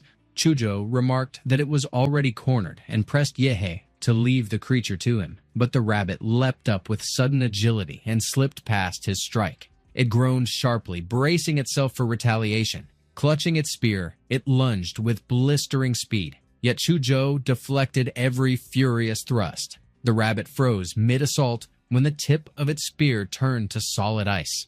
Chuzhou flared his power outward and hurled it back. The rabbit slammed into the scattered slabs of concrete. It blinked in shock as it realized Yihe had transformed. Yihe's massive hand hovered threateningly above it. He declared with a mocking grin that he had finally caught the little cutie. Then he unleashed a devastating torrent of energy. Meanwhile, one of the students pressed his companion about why it had suddenly gone quiet there, and he muttered that she better not be telling him the guy who made that flashy entrance was already gone. And she answered bluntly that he probably was, since 10 of them together couldn't leave a scratch on those masked freaks whose weapons sliced through anything, leaving them hopelessly outmatched at this point. She scoffed that the fool who came blazing in with the light beams was just some clueless bumpkin from nowhere who lucked his way into Hoodie. She continued that the gap between top scorers from the big cities and small-town nobodies was staggering, and she'd heard that Yan Zhengxiong and Ouyangze from Modu, Lan Yusi from Shendu, and Xin Chen from Liuli Island had already started hunting masked ones, though she had no clue how they even managed it. The guy pressed if they were really that strong and remarked that he figured this year's freshman champion would definitely be one of them. But she countered flatly that it wouldn't, because the top student always came from Huadu, and up against those Huadu monsters, the rest of Xian Nation students stood no chance since the martial resources they grew up with weren't even in the same league. Both of them jolted when Yihe suddenly fired off another overwhelming beam. The guy blurted out whether that outrageous blast earlier was some kind of railgun, and as the girl snapped at him not to be stupid, she shot back demanding how in the world a railgun would show up there. Meanwhile, Yan Zhengxiong and his crew also caught sight of that blazing beam punching through the sky. Yan Zhengxiong pressed Ouyangze for his opinion on it. Ouyangze remarked that the style of the strike didn't match the masked ones at all, so in his eyes it was probably the handiwork of some freshman. Yan Zhengxiong pressed again, wondering if it truly was a freshman, then added that aside from the Huadu elites, nobody else should have that kind of firepower. But either way, they needed to go check it out. Ouyangze reminded him that between the two of them, they had already secured the rat, dog, monkey, and horse pendants. He pointed out that Lan Yusi from Shendu likely carried the goat pendant. He noted that Xin Chen from Luli Island probably held the snake pendant, while the rookie Lu Qingshu apparently wiped out the Minotaur and swiped the ox pendant. If the masked ones really did follow the zodiac cycle, that meant only 5 were left: pig, rabbit, rooster, tiger, and dragon. And when it came to the dragon, both of them knew that was basically a death sentence encounter. A boss you only fled from, never fought. As for the rest, whoever unleashed that blue beam clearly had at least a handful of pendants, and Xin Chen and Lan Yusi were bound to be pulled into that mess too, meaning the game was hitting its final stage. If victory was the goal, then they would need to rip those pendants right out of others' hands. Meanwhile, Yihe was clutching the pig pendant. Chuzhou pressed him on what it was, and Yihe revealed that before Chuzhou even arrived, he had already dropped a masked fighter with a pig mask, pried the boar pendant from his helmet, and guessed that this whole trial boiled down to collecting every zodiac pendant hidden in their heads. Chuzhou pressed him again, asking if they were actively hunting masked ones. Yihe confirmed without hesitation, adding that back on the rooftop someone had tried to take a sneaky shot at him. It was probably another masked fighter, one who slipped away during the confusion. But since his arrow grazed that foe, he could still trace him, and Chuzhou urged that they move out. A few moments later, they arrived at a site littered with the wreckage of a recent clash. Yihe pointed out the battle traces, noting someone had beaten them to it. Those burn marks still gave off heat, meaning their target was close. All at once, Chuzhou caught the presence lurking nearby. Without delay, he channeled his ice skill through his sword. The strike landed on Lan Yusi, who had been lurking just ahead. She clicked her tongue in annoyance and demanded to know how her optical stealth had been pierced through. Chuzhou pressed if Lan Yusi was lurking nearby and plotting something shady. Out of nowhere, Xin Chen remarked that she should shift aside. Then he unleashed his skill, Gene Art, Flame Demon Physique. Right after, he triggered his move, Demon Pendant Strike. He mocked Lan Yusi, asking if she was exposed and scoffing that her optical stealth felt flimsy, and she snapped back that he should just keep his nose out of her business.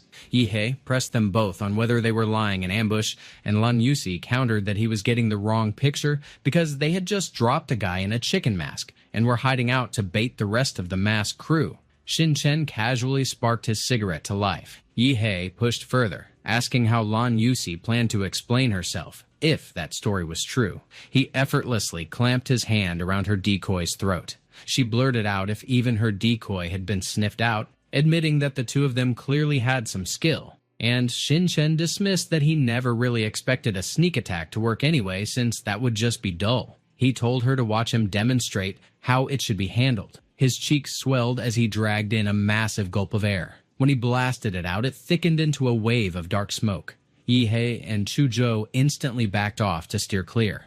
Lan Yusi barked that they shouldn't even dream of running. She cast her skill, Windrise. She whipped the smoke and hurled it across the whole area. Jinshan declared that he was far from finished, and now it was time to push the fire higher. He spewed a scorching beam that torched the battlefield in raging flames. He jeered that it made no difference if they had the power, because they still couldn't bring him down, and they should see if the dumbass still had the nerve to grin after that. Yihe suddenly clapped his hands together with a sharp snap. With that one casual move, the dense smoke choking the area immediately vanished into nothing. Jinshan pressed if he seriously just clapped and blasted away his entire flame cloud. As he demanded to know what kind of monstrous physical strength could pull that off, Yihe unleashed his skill, mountain blocking fist. He slammed a punch right into his face and launched him through the air with a bloody trail behind. The impact hurled him far, and he crashed onto the ground, rolling over and over.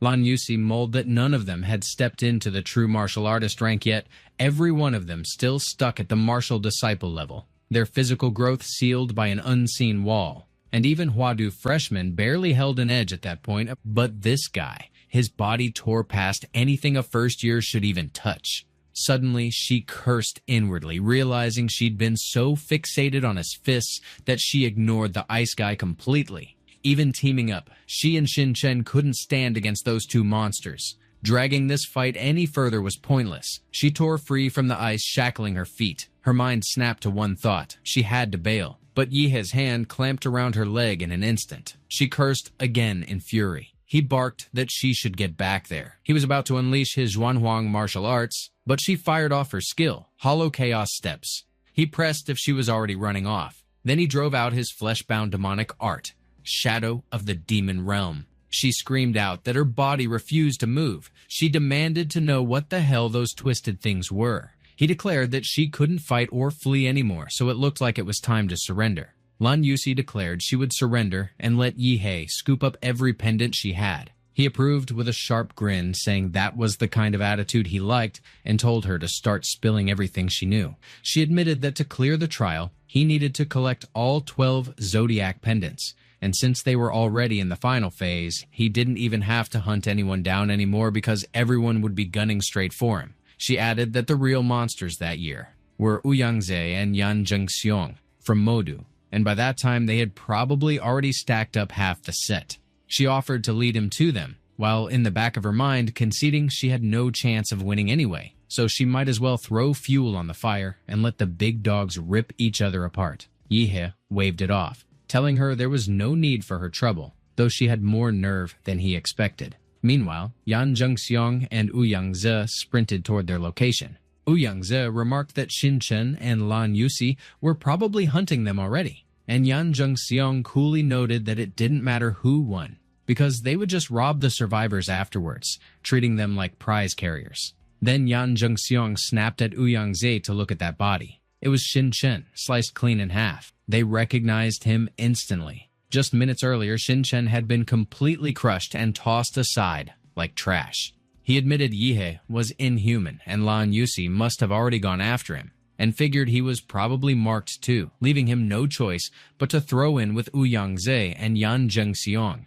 Suddenly, he demanded to know who was there. The dragon strode out, menacing and unhurried. Its eyes, with double pupils, glared coldly at him. Jinshan stammered if that was the dragon. The streetlight snapped off. Then it flickered back on again. By then, Jinshan's body was already cleaved apart. Blood splattered everywhere. The dragon walked away with the pendants clenched in his hand as Jinshan's body hit the ground.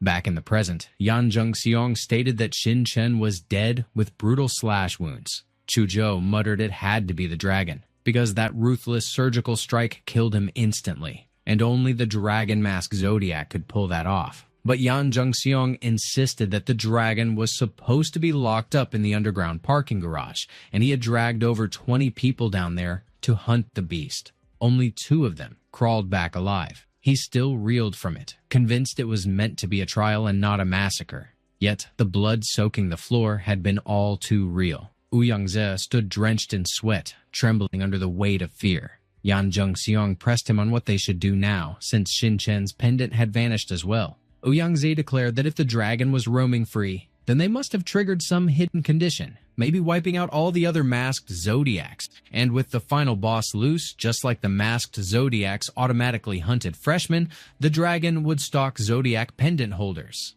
Taking it head-on was suicide, so their only shot was to gather the remaining pendants before the dragon devoured them. And then he unleashed his skill, Bloodline Awakening. His body tore and reshaped until he became the golden-winged rock. He declared that they needed to send out a signal to pull the other pendant holders in, and everything would be decided in one final clash. With a thunder of wings, he soared into the sky and blasted out his overwhelming energy. In the dead city, Liu Qingzhu muttered that all they were supposed to do was ride the train to Huadu. But instead, they had stumbled into that cursed nightmare, and so many freshmen had been butchered by the dragon mask lunatic. The teacher had tracked them down, but only one student had managed to escape, and she couldn't bring herself to run, not in that way. She swore that she had to warn that fool Yihe, because he couldn't be dragged into this mess. She wondered if the one who escaped had reached him, and with a bitter curse, she admitted she didn't even have the strength to go herself. But with Yihe's monstrous power, as long as he didn't cross paths with the dragon, he could live. Then, out of nowhere, she felt Ouyangze's presence. Her gut twisted as she wondered if they had tracked her down. She realized that in her condition, she couldn't outrun them, and they had already locked onto her energy, which meant they were coming for her pendant. She didn't even care about the thing, but some instinct screamed that Yihe would need it, and since she couldn't face them directly, there was only one play left: lead them away. Meanwhile, Ouyangze immediately recognized Liu Qingzhu. He remarked that he had looked into her during the college entrance exam when she awakened the Ghost Sparrow bloodline, a freakishly rare avian type, and she also happened to carry the Ox pendant, which was a lucky break, and clearly she was heading somewhere. He pressed her, asking if she was trying to lure him straight into the dragon's lair beneath the parking garage, then mocked her as a silly girl because the dragon was already unchained, and that place was nothing but an empty hole now. He turned to Yan Zhengxiong and declared that he should stay put because he himself was heading out to catch someone. Ouyangze smashed straight through the floors of the building. He turned toward Liu Qingzhu and declared that she couldn't run. But right then, a voice hit his ears, one he knew too well. He pressed himself with the thought that it might be the dragon, though it should have been impossible, since that beast was supposed to chase the other pendant holders. Yet the realization struck him that the dragon's prey had always been those carrying pendants. He convinced himself that with 4 pendants hanging on him, the creature would naturally head to the place stacked with the most. But in his arrogance, he had walked into the danger instead. The dragon's eyes snapped open with the flare of its double pupils. Ouyangze jolted in alarm. The space around him collapsed into smothering darkness.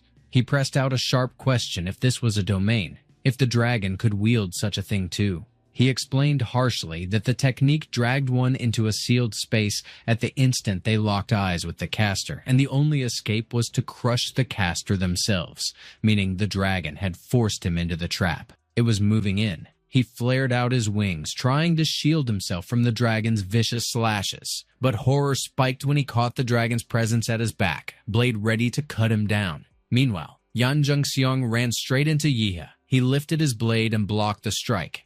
Yihe barked out what the hell was happening, and if they had just flipped on global chat to taunt them. Chuzhou broke in, insisting Yihe should hand that one to him because he craved testing his own strength. Yan Zhengxiong fired back, pressing if Yihe already assumed victory, and if he was really that cocky. Chuzhou unleashed his skill, Ice Vein. Yan Zhengxiong hacked through the frozen bind, his blade shattering the ice clean. He snapped that he wasn't going anywhere. He hurled his blade downward in a crushing arc, and when Chuzhou blocked, he twisted and whipped the strike sideways in a sharp maneuver.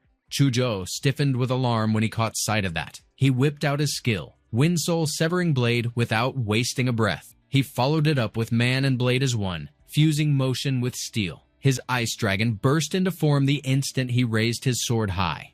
At the same time, Yan Zhengxiong brought forth his tiger as he slashed with his blade. They clashed head-on, trading brutal strikes without giving ground. Off to the side, Yihe lounged with a look of utter boredom while watching the chaos.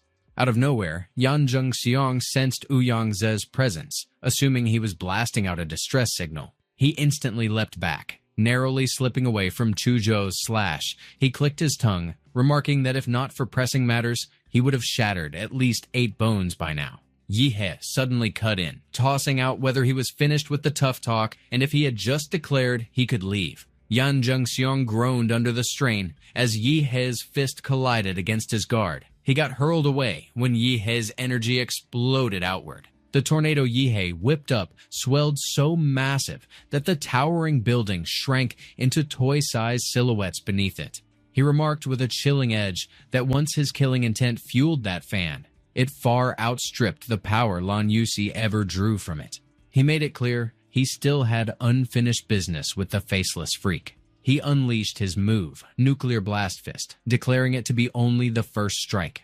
The tornado's core erupted in a thunderous blast that rattled the air. The dragon's mangled body flailed helplessly before being hurled skyward. Yihe followed up coolly, announcing it as the second strike. He channeled mountain-breaking Fist Black Flash into his next blow. The dragon ricocheted between the buildings, smashing into them like a ragdoll. He groaned in raw pain when his body finally slammed against the last wall. Yihe mocked that he had expected more strength from a dragon, but it turned out he was nothing more than a worm. The dragon vowed through fury that he would kill. Yihe retorted that he already had him pinned. He swung the dragon's own blade, which he had wrested away, and severed the head cleanly. He quipped that he'd taken the dragon pendant as well, so it seemed the game had reached its end. Moments later, Yan Zhengxiong recoiled in horror at the scene. Yihe strolled past him with casual indifference.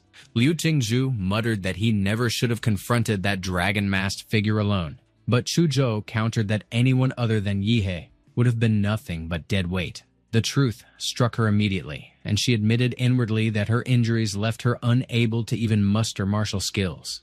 If she had interfered, Yihe would only have split his focus shielding her, and if she had just been stronger, she wouldn't be slowing him down. Suddenly, Yihe cut in to press her about that look on her face. He declared he wanted the ox pendant, and bluntly asked if she wanted him to snatch it, to which she yielded.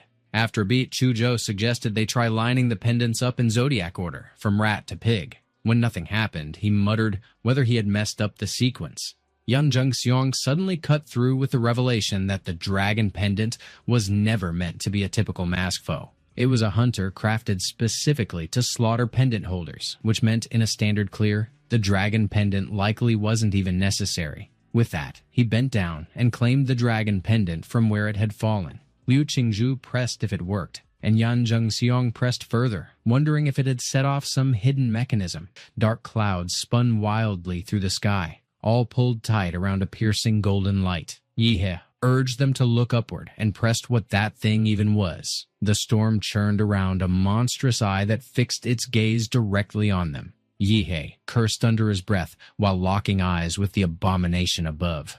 The force dragged him upward. His body tugged as if caught on invisible chains. His throat tore with a scream. Then, in a sharp snap, he woke. One of the students blurted out if it was the Huadu train and if they had really returned. Another burst with relief that they were still alive. Another shivered, recalling how they were just trapped in that awful city, demanding to know how they were back here. And another muttered that he remembered being slaughtered by some dog-masked freak.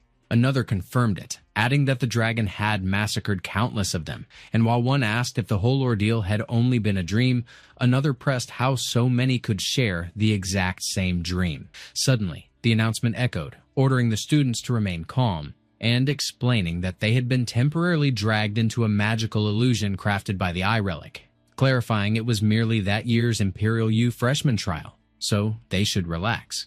The voice then made a special proclamation, declaring that this year's trial top rank belonged to the Ancheng team, Yihe, Chuzhou, and Liu Qingzhu, who had gathered all 12 zodiac pendants, and that Yihe's outstanding display had earned him the grand prize to be granted upon his enrollment. One of the students grumbled, asking who Yihe even was, and insisting he died early so he never saw what happened after, then pressed if Ouyang-zi hadn't won instead. Another scoffed, demanding what on earth Ansheng was, and how kids from the big city had lost to someone from that place, while another confirmed they really had gotten all 12 pendants and swore it was absurd, since he couldn't even defeat a single mask-wearing freak.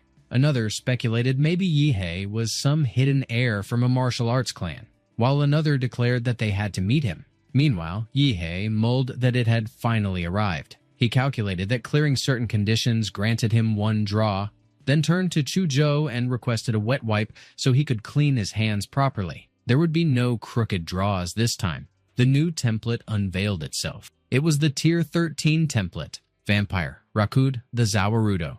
The Huadu Express kept rolling steadily along the tracks like nothing could slow it down.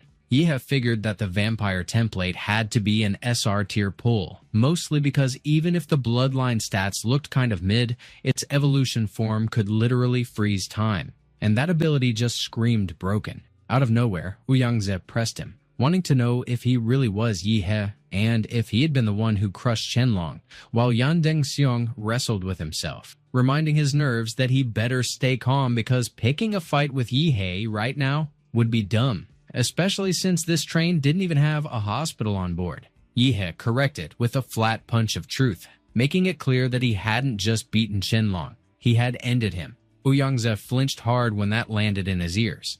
Then Ouyang-zi rolled straight into pitching his idea, revealing he wanted to form a new student society at Huadu, something separate from the student council, and he wanted Yihe in it, promising him the top seat as president, especially since at that time, the freshman ranking and council were locked tight by the local Huadu crowd. But Ouyang-zi stressed that with Yihe's strength, he finally had a reason to hope that the suffocating Huadu tradition could actually be shattered, so he pressed him to join. Students all around murmured in shock. One pointed out that the untouchable Ouyang-zi was personally inviting Yihe. Another blurted that he was offering to hand him the president spot, while another marveled that this could spark the birth of a legendary group at Huadu, a straight-up historic moment unfolding before them. But Yihe cut it short with an apology, making it clear he wasn't interested in turf fights against the student council or messing with factions because flying solo was just more his style. One student gawked that Yihe had actually turned him down and muttered how unbelievable that was.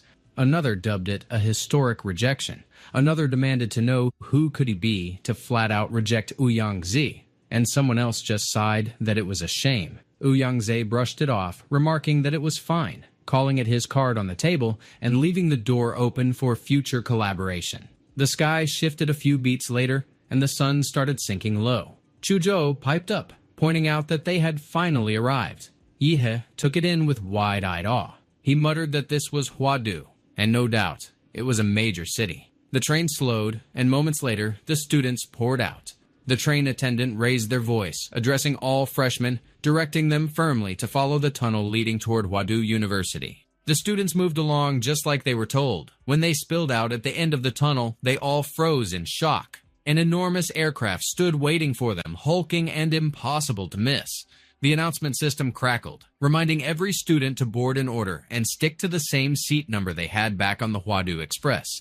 Suddenly, Yihe reached out and poked Lu Qingzhu from behind, calling her name, and she froze on the spot. Her mind snapped back instantly to Qinlan's warning that even though they might be technically engaged, marriage hadn't happened yet, so she had no business acting too close in public. And under no circumstances should she let that guy take advantage. She had to protect herself. She turned on him, demanding to know what he was doing and reminding him that everyone was staring. But he just shot back, asking what exactly they were staring at, teasing that she must still be half asleep. He pressed her to answer, pestering why they were suddenly taking a plane. She fumed, wondering how her mother could have locked her into an engagement with someone like him. Then she gave the answer, pointing out that Huadu wasn't on the ground at all, because Huadu was the Sky City. A few moments later, the aircraft cut through the sky and drifted above the cloud cover where Huadu University stood proudly, like a fortress in the heavens. A narrow section of the shimmering barrier shielding the campus powered down just enough for the aircraft to slip inside like it belonged there. Yihe figured the heavy-duty electromagnetic grid was designed to keep magical beasts from barging in, especially since even his life field sensing range got dulled inside, which was exactly the kind of defense he expected from Huadu. When they stepped off the plane, the attendant motioned for them to line up and collect their student ID cards. Yihe grabbed his card without fuss. Right after, the announcement blared across the hall, instructing everyone to head toward the maglev station to transfer to their dorms. A short ride later, the group rolled up to the towering dormitory building. Yihe remarked that they had officially reached the world's highest city, which drew confused muttering from one student wondering what he was on about, while another sneered that the guy sounded like a dumbass who'd fried his brain. Inside the elevator, Yihe mentioned he was assigned to the 42nd floor, room A3, and pressed Chuzhou about his placement. Chuzhou answered that he was on the 45th floor, room B7. So Yihe teased that since Chu was higher, he'd be the last to get off. When Yihe reached his room, he marveled aloud if it was seriously a 100-square-meter private suite and muttered that Huadu really spoiled its students. The setup came with the latest PC model, a full package that looked like the university thought of everything. He chuckled and tossed out the rhetorical question of how anyone could say no to a personal massage tub. He muttered that the place basically screamed five-star hotel. Then his tone sharpened as he reminded himself it was time to focus and max out the Rakud vampire template. On the maglev ride, he experimented with the student ID, realizing he had to scan its barcode with his phone to log into Huadu's exclusive Huadu Pass app, which linked straight to the University City Mall where purchases only ran on study points, their unique digital currency. He immediately liquidated the last 30+ million summer coins from his bank account and funneled it all into study points.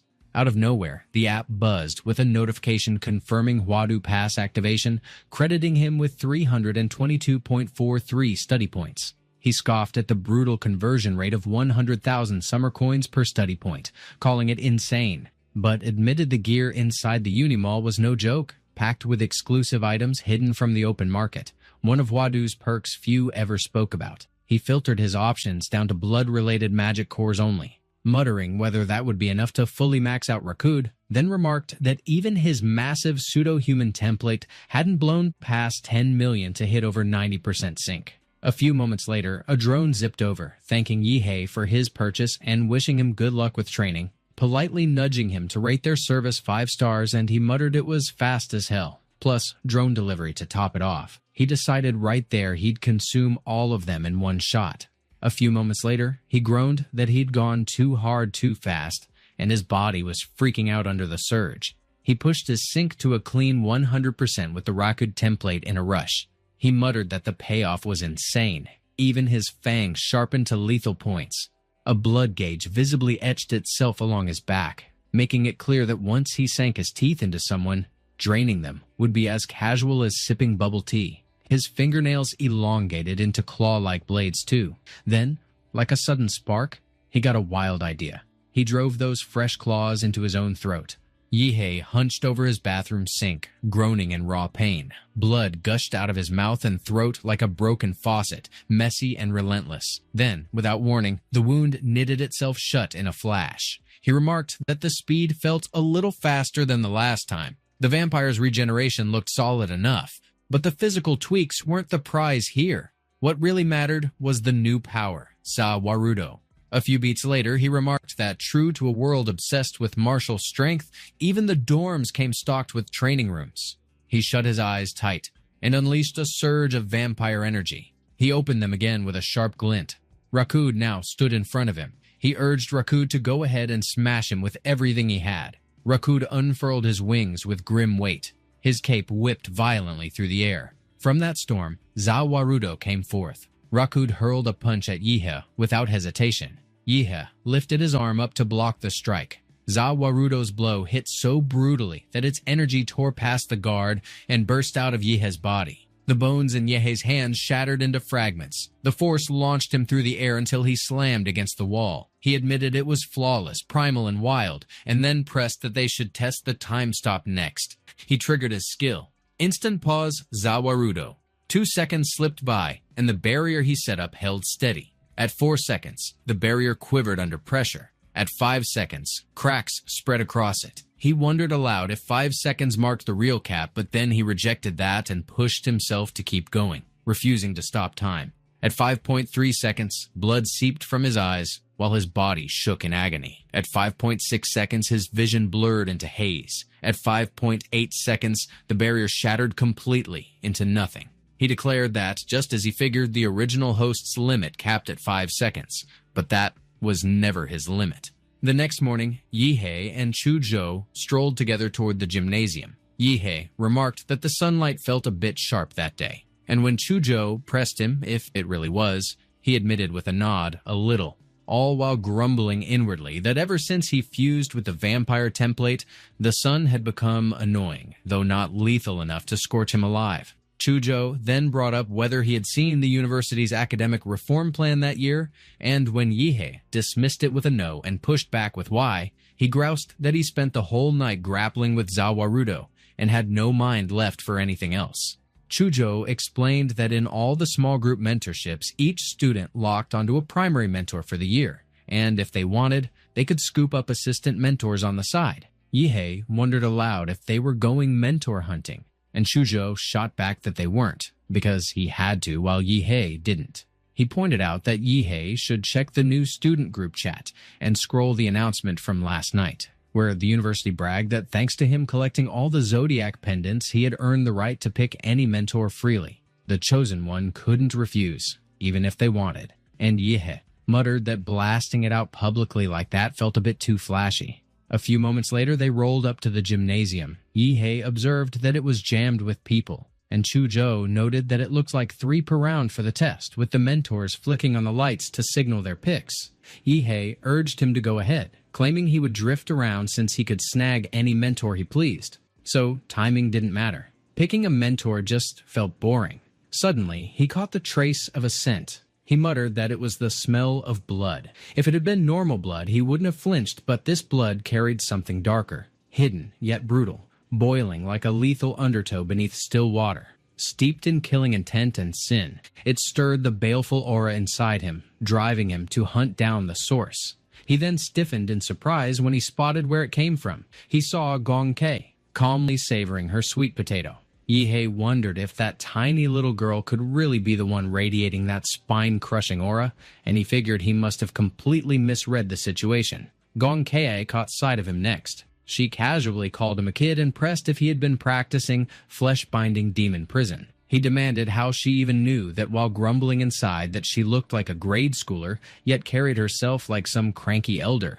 And just as he tried to process being labeled kid, she tossed out that it was obvious, because she had personally helped Xiaohu refine that martial art. He kept turning over in his head who Xiaohu could be, and Lu Chenghu bluntly confirmed that yes, that name was his. Gong Kei went on to declare that Liu Chenghu had been her disciple roughly 90 years ago. But Yihe snapped back if she was screwing with him because sure, martial artists lived far beyond normal folk, and grandmasters might still swing strong in their 80s or 90s, yet he demanded what was with her, looking like some preteen brat. He reasoned that for freakish martial art users, compressing their skeleton into a childlike frame wasn't off the table, but staring at that white-haired little lowly, whether people branded it innocent or flat-out clueless, there was no chance in hell that level of purity was fake because not even an Oscar-winning act could sell it that perfectly. Gong Kei then pushed him, asking if he doubted her. He barked that he'd sooner buy himself as Emperor Qin Shi Huang. In a blink, his surroundings twisted, and suddenly his head sat locked inside a guillotine. The blade dropped, and he was instantly decapitated. His severed head thrashed as it sank in a rising pool of his own blood. He roared out if this was some illusion, and admitted the killing intent was so raw, it made him actually hallucinate being executed. He was just about to summon Zawarudo, but Gong Kei abruptly shoved a strawberry gummy at him, cheerfully stating it was her favorite flavor. She sheepishly apologized, muttering she had probably gone overboard, then begged him not to tattle to the school since she only scored 1 or 2 hours of outdoor freedom each week. So she was honestly miserable. He demanded to know who she even was. She introduced herself and boasted she was a frighteningly powerful grandmaster, tossing in that just between them when Huadu University's president, Shi Jingwen, was a little brat. She once made him bawl. he instantly dropped to his knees on the ground. He reasoned that if Gong Kei had really refined the Xuanhuang martial art, then she could help him smash through his bottleneck because she was a slaughter-type grandmaster, which lined up with him perfectly, so it was the obvious path. He declared that he had roamed for years without finding a teacher worth kneeling to, so he yearned to be her disciple, and he begged her to accept him. She froze, clearly caught off guard. Meanwhile, the other mentors were still stationed at the gymnasium. One student exclaimed that they couldn't believe the deans of all 5 Wadu University academies were acting as new student mentors that year. And another chimed in that even becoming the disciple of one of them would guarantee a future carved in gold. But another scoffed that they were delusional because the 5 deans had no reason to waste their time on nobodies like them. Another pressed what they were even hanging around for, and if this was just sightseeing, and another scoffed back that of course not, rattling that if they hadn't heard the news yet, freshman Yihe had cleared the Zodiac trial, so obviously the dean showed up because of him. What none of the new students had a clue about was how the Zodiac trial got streamed live, and the ones glued to that feed were every single teacher at Huadu University, because ever since that kickoff broadcast on the train, the faculty had been tracking how each rookie reacted when a sudden crisis hit. With AI crunching micro-expressions and tiny reaction tells, every student's moves were tallied into scores, and the ones who barged into Zodiac City like idiots without preparation got slapped with garbage grades. Inside the trial, combat smarts, real technique in the field, and how well teams meshed in clashes with the Zodiac masks all counted as hard metrics. So even a kid who never scored a kill could rack up high marks if they shined in any one slot. Yihe ended up the only student pulling perfect marks across the whole board. But even that normally wouldn't drag the deans out, and what actually blew them off their seats was how Yihe went and killed a boss never meant to be fought at all. The supposed untouchable, guaranteed death boss, Chenlong. One dean remarked that Yihe might not even have clocked who Chenlong really was, since he turned out to be a battle model crafted by Nuwa, the national-grade supercomputer that got trained using legacy data from Fu Hongsheng, the national-level martial artist who had entered Huadu University long ago. Even if not all of Fu Hongsheng's terrifying abilities, like his divine tier God Eyes, could be fully cloned inside that Mirage realm, the bottom line was clear. He remained the strongest martial artist ever born in Xia country, maybe the world, and his university records had stayed untouched for a full century. For Yihe to cut down even a rough model of him, imperfect or not, already screamed monstrous talent, and unless some disaster wrecked his path, he was a lock for Grandmaster and maybe even Archmaster one day. So the deans figured they should just hold back and wait for him to pick his own mentor. Out of nowhere, a teacher broke in toward the deans with a heavy tone, reporting that there was some bad news.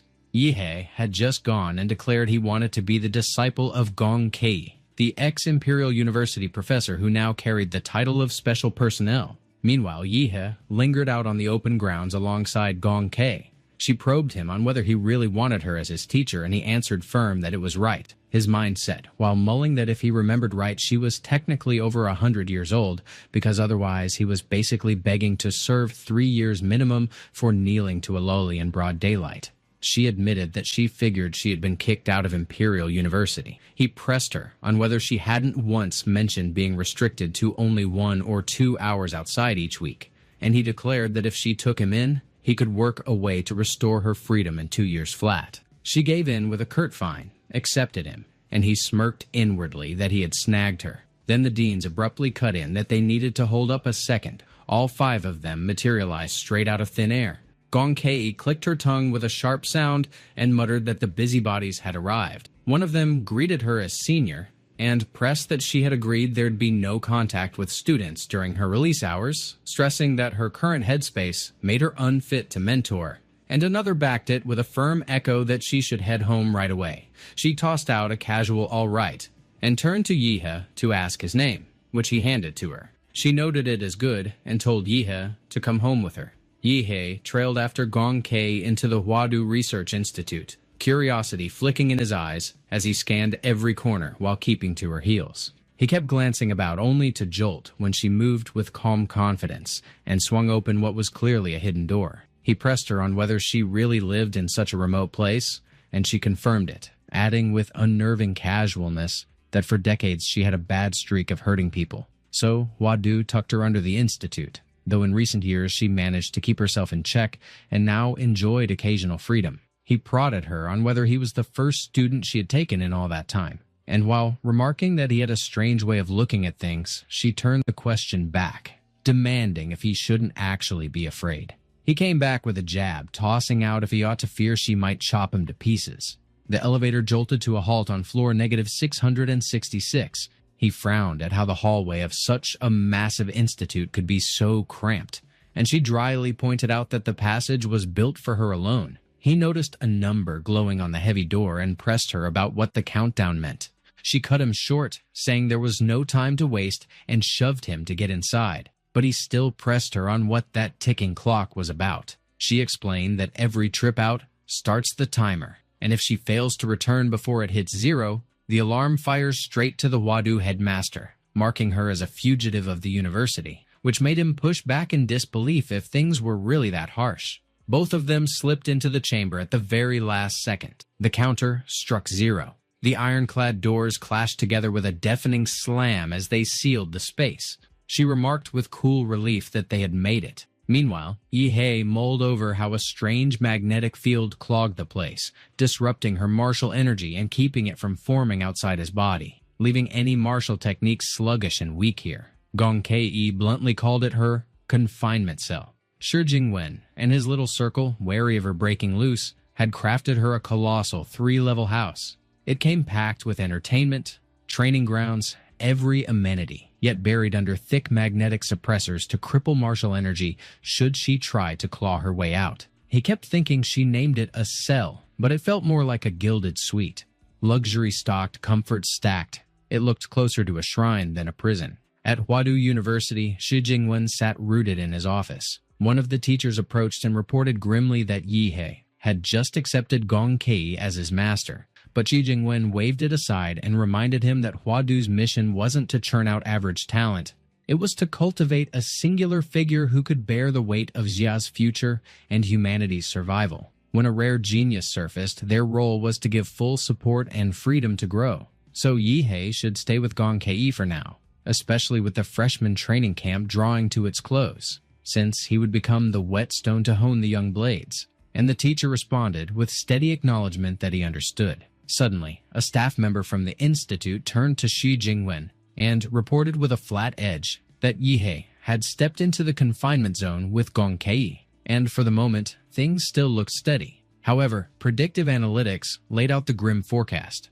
The special-ranked Gong Kei carried a risk of spiraling out of control above 5 if shut in with someone for long stretches, while Yihe bore an 89.7% likelihood of failing to last until rescue, and even in the slim chance of rescue, a brutal 95.3% likelihood of not surviving afterward. Shi Jingwen remarked that these so-called special-class combatants were either death row monsters brimming with raw strength, or martial artists crushed under powers twisted by special circumstance. Their freedom got muzzled during peacetime, but when Jia staggered into genuine crisis, they got unleashed at the front lines like national-level weapons. And staring down someone like that, Yihe needed the mindset of a man already prepared to die, because without carrying that readiness, there was no way he could walk the blood-soaked path. Jia was running thin on time, while the idiots of the Northern Bitan Federation and those fanatical lunatics of the Divine Descent Nation, busy worshipping secret realm technology, were stirring up more restlessness by the day. That new generation needed to climb fast. Meanwhile, at the confinement room, B3 level training hall, Gong Kei remarked almost offhand that it had been decades since she last taught anyone, so they might as well start with a spar to see where Yihe stood. And Yihe pressed if she intended to suppress her cultivation down to the martial stage for that spar. She admitted with a casual laugh that he was right. She had forgotten and flipped the switch.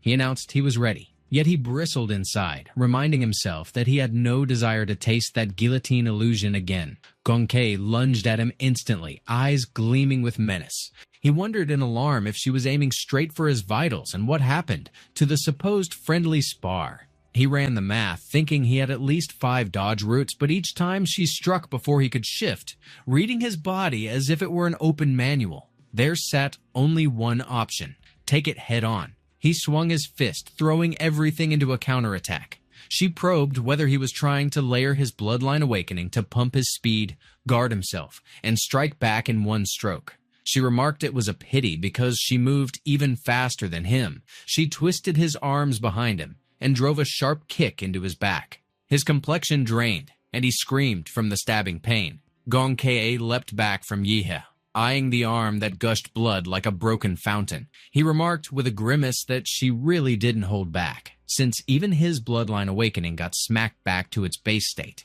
She admitted with a dark sort of relish that it had been ages since she last tasted blood. He confessed that he couldn't keep up with her in hand-to-hand at all, so he planned to whip out some unfair martial arts, and he urged her to guide him along the way. He triggered his mega-humanoid template. He noted with relief that grinding all night to max it out turned out to be the smartest move he could have made. Meanwhile, Gong Ke considered that for someone still stuck in the martial disciple stage, that technique's raw power felt unreal. And as she wondered if she had just taken in some monster disguised as a disciple, she declared that the master had better get serious in that case. She carved a deadly slash into existence with nothing but her bare hand. It slammed into the mega-humanoid's skull. The collision erupted in an explosion. Yihe countered with the ancestral humanoid split form, armor plate humanoid. Gong Ke flinched at his abrupt transformation. Then she pulled her arm back, primed for retaliation. She inhaled deep, steadying herself. She unleashed her spiral smash fist. The armor plating on the humanoid's arm shredded apart like it was tissue. Yihe recognized with dread that based on the Imperial Demora exosuit, the armor plate humanoid body was flesh-forged armor with defense dozens of times sturdier than the mega-humanoid, and she tore through it like it was paper. His eyes went wide, alarm flooding them. She pressed him, with a sharp edge in her voice, wondering if he was hiding inside the giant's mouth. And he realized in horror that her perception was monstrous, since he had shut down every single vital sign, yet she still nailed him. She commanded her disciple to crawl on out. He responded with split form, meteor humanoid, Zhuanlin hornspike.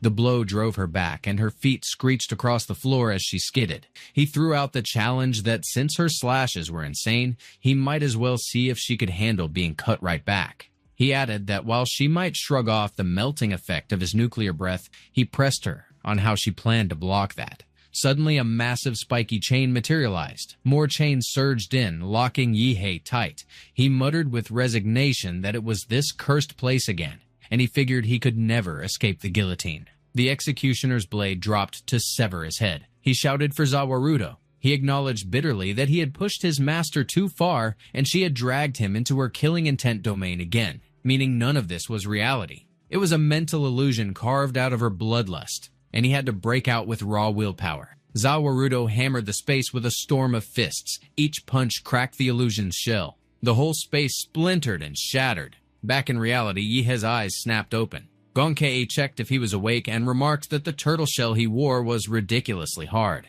He realized grimly that she must have ripped him straight out of his humanoid form by brute force, shattering the hardened shell he had crystallized around his true body like it was glass. That level of power definitely should have been impossible for a martial disciple. He demanded if she had cheated. She retorted that she beat him fair and square, tossing the question of what cheating even was. He pressed again, if it was real, and she admitted sheepishly that maybe she poured in a bit more strength than intended, because he knew his master was absurdly strong, and sometimes she misjudged her own power on the opening strikes. He stared at her, doubt written clear across his features. She looked uneasy, guilt flickering across her face. She promised she wouldn't cheat next round, and pleaded with him not to storm off because it had been decades since she had anyone to mess around with. Yihe and Gong Ke were still hanging around the training room, the air heavy with leftover tension. He told her bluntly to quit the waterworks already. She pressed him on whether he planned on taking off. He declared that after working himself raw to earn the spot as her disciple, walking away would make no sense at all. She cleared her throat fast, insisting she hadn't been crying in the first place, and he privately admitted that the excuse was a neat little recovery. After a short pause, she remarked that he had already gotten a sharp grasp of his strength, still nowhere near her level, sure, but compared to most folks, he was clearly gifted. So they might as well start training, and she pressed him on what he wanted to learn. He answered that he craved advanced martial techniques and wanted the secret behind how she sliced lightning and lopped off his humanoid's arm. She confirmed he meant the slashing and admitted it was tough to pass on, since the knack came only after cutting through enough things, which drove him to press what kind of feel she meant. She revealed it was all about the line. No matter if it was a body, a magical beast, or some random object, there always existed that exact entry point, a line that begged to be cleanly cut through, something he could think of as the kill line. He reflected that her style came off totally unlike Shenlong's, who also specialized in slashes. Shenlong's slash hammered with brute force and cutting sharpness. Her slash carried the cold precision of a butcher's blade, crisp and flawless in technique. She told him flat that if he wanted to grasp that, it could be done. But she advised starting by becoming a martial artist first, since without that foundation, he wasn't even fit to handle most of her methods. She then tossed the question back at him, asking if he understood the difference between a martial disciple and a martial artist, and he pushed her to explain. She explained that it wasn't just physical growth, but mental evolution, and the real edge martial artists held over disciples was the vital ability of inner vision. Through it, a martial artist shifted from broad cultivation into fine-tuned refinement, literally able to see their meridians, pressure points, and organs, then drive martial energy to harden them and expand the body's limits. So in short, spirit had to stand strong first, only then would the body follow. He realized he hadn't expected her to be such a sharp and effective teacher, and no wonder she held a chair at the Imperial University, because even if she carried that streak of madness, her depth of knowledge hadn't dulled one bit. And with that in mind, ever since fusing with the vampire template and awakening Za Warudo, he had felt a clean surge in his mental stats, which would hand him a massive edge once he stepped into the martial artist stage. He pressed her on what the difference in advancement methods looked like when he hit that level. She explained that advancement techniques and martial skills got ranked across 4 tiers: Tiangang, Disha, Xuanhuang, and unranked. Normally, students from vocational colleges or lower-tier schools only touched unranked advancement techniques. The upside there was that they were simple to handle, and anyone with enough blood energy and martial strength could crash through, which was why over 80% of martial artists advanced with unranked methods. But students at Wadu University started at minimum with Xuanhuang tier methods. He followed up about Tiangang and Disha tiers. She clarified that Tiangang tier skills were basically sacred relics, most salvaged from hidden realms or ancient ruins, and there might not even be 10 surviving in the world. Even Imperial University itself owned just one, and with his current rank and clearance, there was no chance he would ever get near it. But he did qualify to study the Disha tier advancement technique. The Killer's Bodhi Heart Sutra stood as the Disha level technique she had personally mastered. Zhao Hu's flesh-bound demon cage had actually been born from that very method. Yihe declared he wanted to learn it. She approved and remarked that they should begin right away, telling him to brace for the killing intent domain she had shaped precisely for that purpose. He cut in with a weight and demanded if it was that again. He jolted when he spotted how much blood stained his feet. She chuckled and confessed she just adored the smell of blood. A few hours dragged by, and evening settled in. Class wrapped up, and Chuzhou strode out alongside the other students. Out of nowhere, he caught Yihe moving up ahead. He called out to him and questioned how his first day had gone, but then he stiffened as an ominous force pricked at him and a huge sword materialized, looming behind him. He instantly drew his blade and braced for combat. Yihe was radiating that dark, ominous energy, but once recognition landed, he relented and admitted it was just a reflex. Chuzhou froze, shaken and wordless as he stared at him. He demanded what the hell he had gone through that day. 10 hours earlier, Yihe hung inside the illusion realm, trapped in that setup Gonke arranged. Gonke laid it out that he wasn't allowed to pull on martial skills or flashy powers, just the plain blade in his grip against the horde of zombies. He pressed her, asking if she really expected him to face that swarm with nothing but a dull knife. She shot back that the whole point was drilling his body into remembering the raw sensation, the tearing drag of skin slicing, the jarring grind of bone splitting, drilling muscle memory until he could hit the kill line on reflex and cut clean with speed and accuracy. He declared that he already understood enough and moved straight to going at it. He whipped the knife around and shredded through the zombies crowding him. She muttered to herself that running her Dishatir technique in an illusion carried real danger, and plenty of martial disciples weren't even fit to attempt such a thing. If his mental stats hadn't been abnormally sharp, the suffocating killing intent would have crushed him. So no wonder Shi Jingwen had thrown him the title of Rising Star of Huadu, and she honestly felt a spark of anticipation about where his future would go. Back in the present, Yihe slumped inside his dorm room. He remarked that it had only been one day, and he already felt dead tired, which made sense since this was supposed to be the best university in Xia. Suddenly, he mentioned that he might as well check who was online. Liu Qingzhu lounged in her dorm apartment, and when he reached out to her with a casual question, she answered that her mom had just delivered what he wanted, and it was right there with her. She also thanked him, explaining that thanks to him, she managed to clinch first place in the freshman trial team. He pressed if that was really the case and replied that he'd swing by her place to pick it up soon, but she countered that there was no need for him to bother since she would drone it over to him. He agreed easily and then asked if she was right about meeting her mentor that day and who exactly she got. She revealed that it was Dean Bai, saying the dean recognized her potential and took her as a student. And while he acknowledged it was great news and good for her, she flipped it back on him, asking who had taken him as a mentor. He figured it was better not to drop the fact that he had flat-out rejected 5 deans in a row since that would rob her of sleep. So just as he was about to let slip who picked him up, he shoved his mouth underwater. And when she pressed him on what he said, he deliberately stayed submerged. Half a semester later, the first term was crawling toward its finale, and for the wide-eyed freshmen at Huadu University, the ride had been loud, messy, and impossible to forget. For example, right at the kickoff, Ouyang pulled together elites from all over the provinces and slapped a flashy name on them, the Dragon Blood Society, and they swaggered into influence among the first years. No shock at all, when the Huadu students dragged themselves back from the summer training camp, they butted heads straight into Dragon Blood. As tempers ran hotter, duels kept sparking between Dragon Blood's hotshots and the local crew, and the truth was they dropped more matches than they snatched, so their blaze of momentum fizzled into a weak flicker.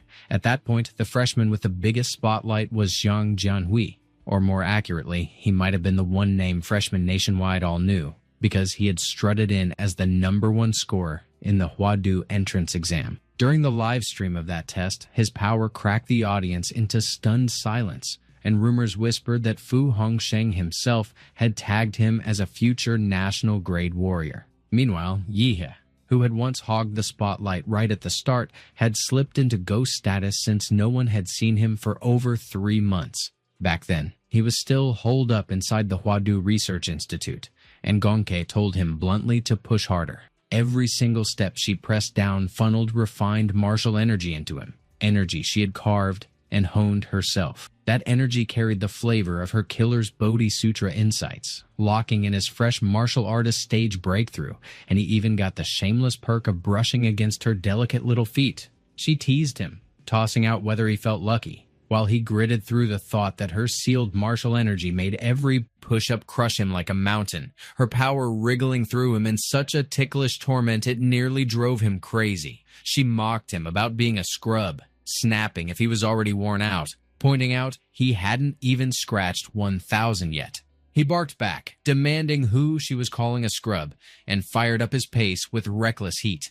She pressed harder, taunting that he better crank it faster. He roared as his body trembled, smashing himself against his limit. When the counter hit 1,000 push-ups, his body detonated in a violent surge, and she hopped clear without hesitation. Yihe's muscles were tearing apart in plain sight. He admitted through the shock that the eruption of bloody energy ripped apart his old, tired flesh. In its place, fresh muscle stacked itself up, buzzing with raw martial force. She shrieked and cursed that his shirt had vanished and called him a perv. But he shot back that if she was going to cover her eyes, she ought to shut those fingers too and quit peeking. It was the cue to wrap that retreat, and when she prodded if he was really heading out, he answered without pause that of course he was, since 3 months locked in with her left him desperate to touch the sun again. She pushed further, asking if he would come back. He fired off that obviously he would, and she sucked at video games anyway, so she better grind some practice before he returned. But she just stuck her tongue out and sneered about who even invited him to play in the first place. Moments later, Yihe muttered that it had been 3 whole months since sunlight hit him, and even if he wasn't in love with the glow anymore, he still longed for it. The stretch felt like a whole lifetime, but he didn't crawl out of retreat just to stroll lazily around. He had business lined up. At Wadu, grades weren't just paper scores, but carried a heavy chunk of off-campus missions, tracking martial fugitives, poking into secret realms, throwing down against beast tides, or even tangling with criminal rings and foreign foes. His first pit stop was the Student Activity Center to snag a mission, and while at it, he'd catch up with an old buddy. Walking through the doors of the center, he remarked that it had been ages since he laid eyes on Chuzhou. Chuzhou shot back that he had finally crawled out of retreat and grumbled that he sure made him wait long enough. Yihe pressed Chuzhou on how the power-up was going, and Chuzhou admitted with a casual edge that he broke through to martial artists 2 months back. Chuzhou reflected that it was his first time laying eyes on Yihe in 3 months, and while Yihe's aura and frame looked unchanged, that lack of shift was the creepiest detail of all, making him mull over how far his strength had grown and if he could really square up to Xiang Jianhui. He recalled how 3 days earlier, he got an invite to watch a so-called private ring match between Huadu freshman rep Xiang Jianhui and Dragonblood Society Vice Chair Wu Yangzi. As expected, Wu Yangzi got dismantled in 10 minutes, and from the rhythm of the fight, Xiang Jianhui hadn't even pushed himself, which made him weigh whether Yihe could take him. But then he figured that maybe by now, Xiang Jianhui wasn't even on Yihe's level. Out of nowhere, Liu Qingzhu cut in, requesting pardon for the delay. She admitted she was late. Yihe addressed her directly, prodding on what she planned to do next. She recalled Xinlan once telling her that since she and Yihe were already a couple, they should act like it on campus. So she pushed back on whether they really had to do that at this moment. But Yihe shot back, grilling her on how she could go 3 months without seeing him and not even bother to greet him. She flared that she hated him so much. A little while later, they all walked into the building. Chuzhou pointed out that the big screen was cycling through the latest hot missions and standout completions. He and Liu Qingzhu had already cleared their quotas, even overshooting them, and mentioned they only came today, just to team up with him. Liu Qingzhu pointed out that the 3 most fitting missions for them now were Hengcheng's serial killer, Liangsheng's beast-tide anomaly, and Lingshui County's abnormality. And though all 3 were Tier 2 at first, Lingshui had just been bumped to Tier 3. Huadu's off-campus missions ranged from Tier 1 to 5, the danger scaling upward, with first years usually sticking to Tier 1, and the only Tier 2 she had touched was a 10-person team-up, so a 3-person first-year squad barely ever got approval for Tier 2.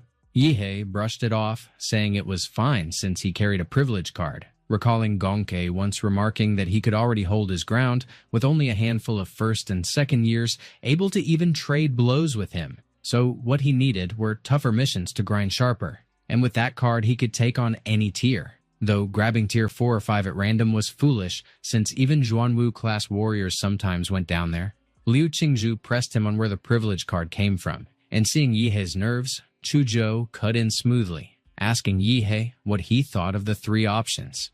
Yihe remarked that risk and reward always walked side by side, silently thankful Chuzhou had shifted the talk, and he explained that the first mission was a straight manhunt, which meant awful efficiency since CID had hunted for months with nothing to show, making the real grind in tracking, not killing. The second was auxiliary investigation, and with Great Xia Dragonfinch already deployed, they'd be stuck with scraps, no frontline battle or intel work for them. And the third was full process in their own hands with no safety net and massive unknowns. But the bigger the danger, the bigger the payout. If they got scared of risk and lived like greenhouse flowers, then there was no point in being martial artists, so he leaned toward the third, which Liu Qingzhu backed, and when Chuzhou declared himself in, Yihe closed it off by saying good, and that they'd head out that same day. At the reception, the receptionist scoffed that it was nonsense, and while she grilled them on whether they hadn't watched a second-year squad already get wiped in Lingshui, she jabbed that they were 3 clueless first-years daring to take a Tier 3 and clearly overestimating themselves. Yihe flashed that he had a privilege card, but she cut in sharp, pressing if he had picked up lying and snapping, that she would call the director and expose him right away. She barked toward the director and confirmed with a sharp yes. She instantly switched face and wished them a victorious fortune, and Yihe dryly remarked that he still liked her harsh bite better.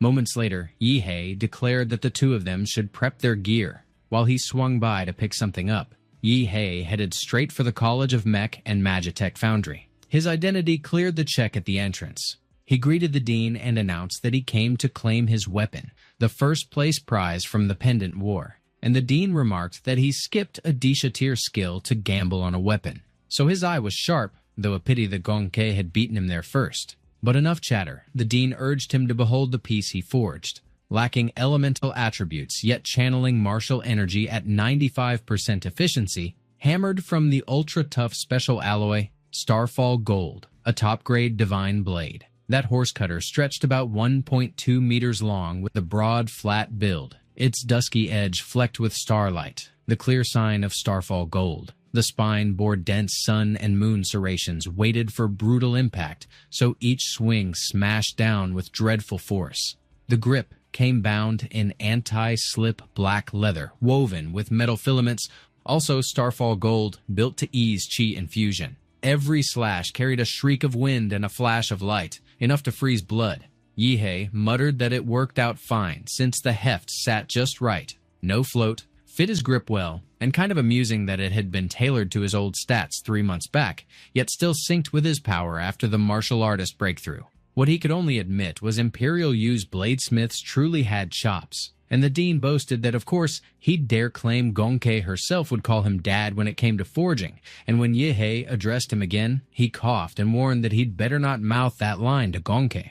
A little later, Yihe regrouped with the others and headed to Lingshui County. Chuzhou remarked that to keep the mission under wraps, they'd pose as ordinary university students on internship. Yihe figured first move should be a sweep with life field sensing, and since he'd pushed the Demora template to 71% that half-term, his coverage could blanket the entire county, though he fretted their arrival might spook the rats in the gutter, and once they scattered, the real headache wasn't killing but hunting them down. Chuzhou pressed that they should just come along and check out the house Imperial Yu had lined up for them. All of a sudden, Liu Gensheng rolled up and called out if they wanted a ride, pointing out tricycles were cheap and fast. Yihe remarked that the mission was already underway. Liu Gensheng remarked that Yihe looks like a decent sort, and pressed him on which school he belonged to and whether he was on holiday for a bit of sightseeing, to which Yihe replied that he came from Lingshui County, dragged 2 classmates over for some fun, and studied in Yuncheng at the moment. Liu Gensheng pressed further, wanting to know if he truly came from Lingshui County, and who his family was since he didn't recall spotting him before. Yihe explained that his grandfather's name had been Yi Shurong, who passed away years ago, and after that he moved away, and when Liu Gensheng recognized Yi Shurong, Yihe figured it was lucky he brushed up on the local Lingshui dialect on the plane, and that Huadu's cover identity for him actually stood solid. Liu Gensheng declared that it was good he still remembered his roots, which meant he would live a blessed life. A few moments later, they rolled up at the Huadu mission base. Liu Gensheng turned to Yihe and reminded him that in 2 days, Lingshui County's biggest event, the Grand Triennial Gala, would take place. So he must attend, and if he got shy and refused to leave the house, Liu would come fetch him personally, and Yihe acknowledged it and thanked him. Chuzhou muttered that the house hadn't been lived in for more than a decade, that it had gone to ruin, and that weeds and mosquitoes made it clear they had a mess to clean. Yihe responded that cleaning happened to be his specialty. He stomped his feet and blasted his energy into the ground. Chuzhou remarked that this was no cleaning, this was a massacre, and Yihe countered that it was quick and efficient. Chuzhou pointed out that they should dump their luggage first while he set up micro cameras around the property for surveillance, and Liu Qingzhu added that she would check inside the house. She then called out to Yihe and urged him to come and take a look. He pressed her on what she had spotted. She revealed that there was a shrine inside, though she couldn't tell who or what it was meant for. And when Yihe pointed out it hadn't been there originally, she pressed him on what he meant. He explained that the shrine was made of wood, and if it had stood there the whole time, it would have rotted away years ago. But this one only gathered dust, and once wiped clean, it looked practically new. Chuzhou remarked that it meant somebody else had shoved it into that dusty old house, and he griped about how that statue looked off, so he insisted they ought to hack it down. Liu Qingzhu urged him to hold up, and not barrel ahead because it might turn out to be an important clue, so she pressed that they should check it over first. Yihe admitted he agreed, and when she pressed him on who exactly he was siding with and threw in that he was just a battle maniac, the jab made his grin twitch. They pushed that they should at least peel off whatever was under that clay mask before smashing it apart. She yanked the cloth from its face, and the eyes suddenly lit with a sinister glow. Yihe stiffened in alarm. He muttered that something was wrong. He knew it reeked of filth, and he barked at Chuzhou to carve it down. Chuzhou swung his sword in one fierce arc and sliced the shrine apart. The three of them jolted when thick black liquid seeped from the cracked shrine. Liu Qingzhu blurted if the statue was bleeding and demanded what that black liquid even was. Yihe proved sharp. He instantly summoned Zawarudo. Zawarudo lunged and grabbed at the black liquid. It warped into a dark entity bristling with monstrous mouths.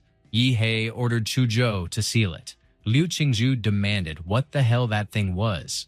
Yihe turned to her while pouring his energy into her. He pressed if she was all right, and while he judged that thing's psychic filth had tainted her, so he channeled clean martial energy into her. She insisted she was fine. She realized the crushing wave of terror had lifted, and a warm surge spread inside her body. Yihe remarked that it looked like Lingshui's anomalies were tied to that warped clay statue, and he pointed out they had just taken their first big step in the investigation, so he told the two of them to stay and keep watch in case it twisted again, since he had business to handle. He remembered tagging the tricycle driver earlier with a radiation marker, and if the timing lined up, it was time to drag him in, so he added there was no need to fetch him because the driver would walk right to him instead. Meanwhile, Liu Gensheng showed up at the county's Jinshan Buddhist temple. A monk pushed the door open for him. He addressed him as benefactor and told him the abbot was waiting inside. Liu Gensheng agreed with a simple nod. The monk guided him down into an underground passage.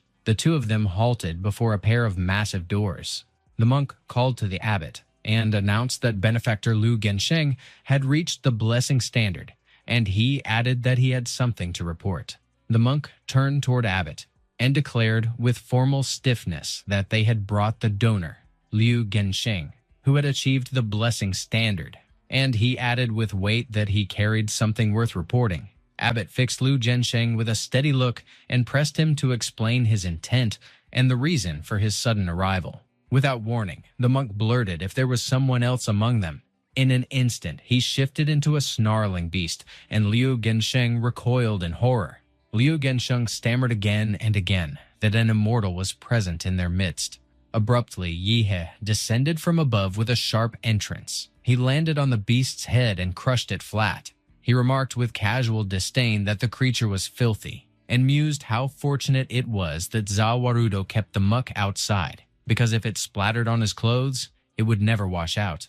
Liu Gensheng cried out that it was him, from the old Yi family. At once, the two statues stationed at the doors began to stir. Yihe glanced at them and quipped if the Buddha statue could actually move. The statues surged forward with attacks aimed at him. Zawarudo intercepted their strikes with brute defense. They shuddered while straining to break through his guard. More hands suddenly materialized around them. Every one of them lunged at Yihe in unison.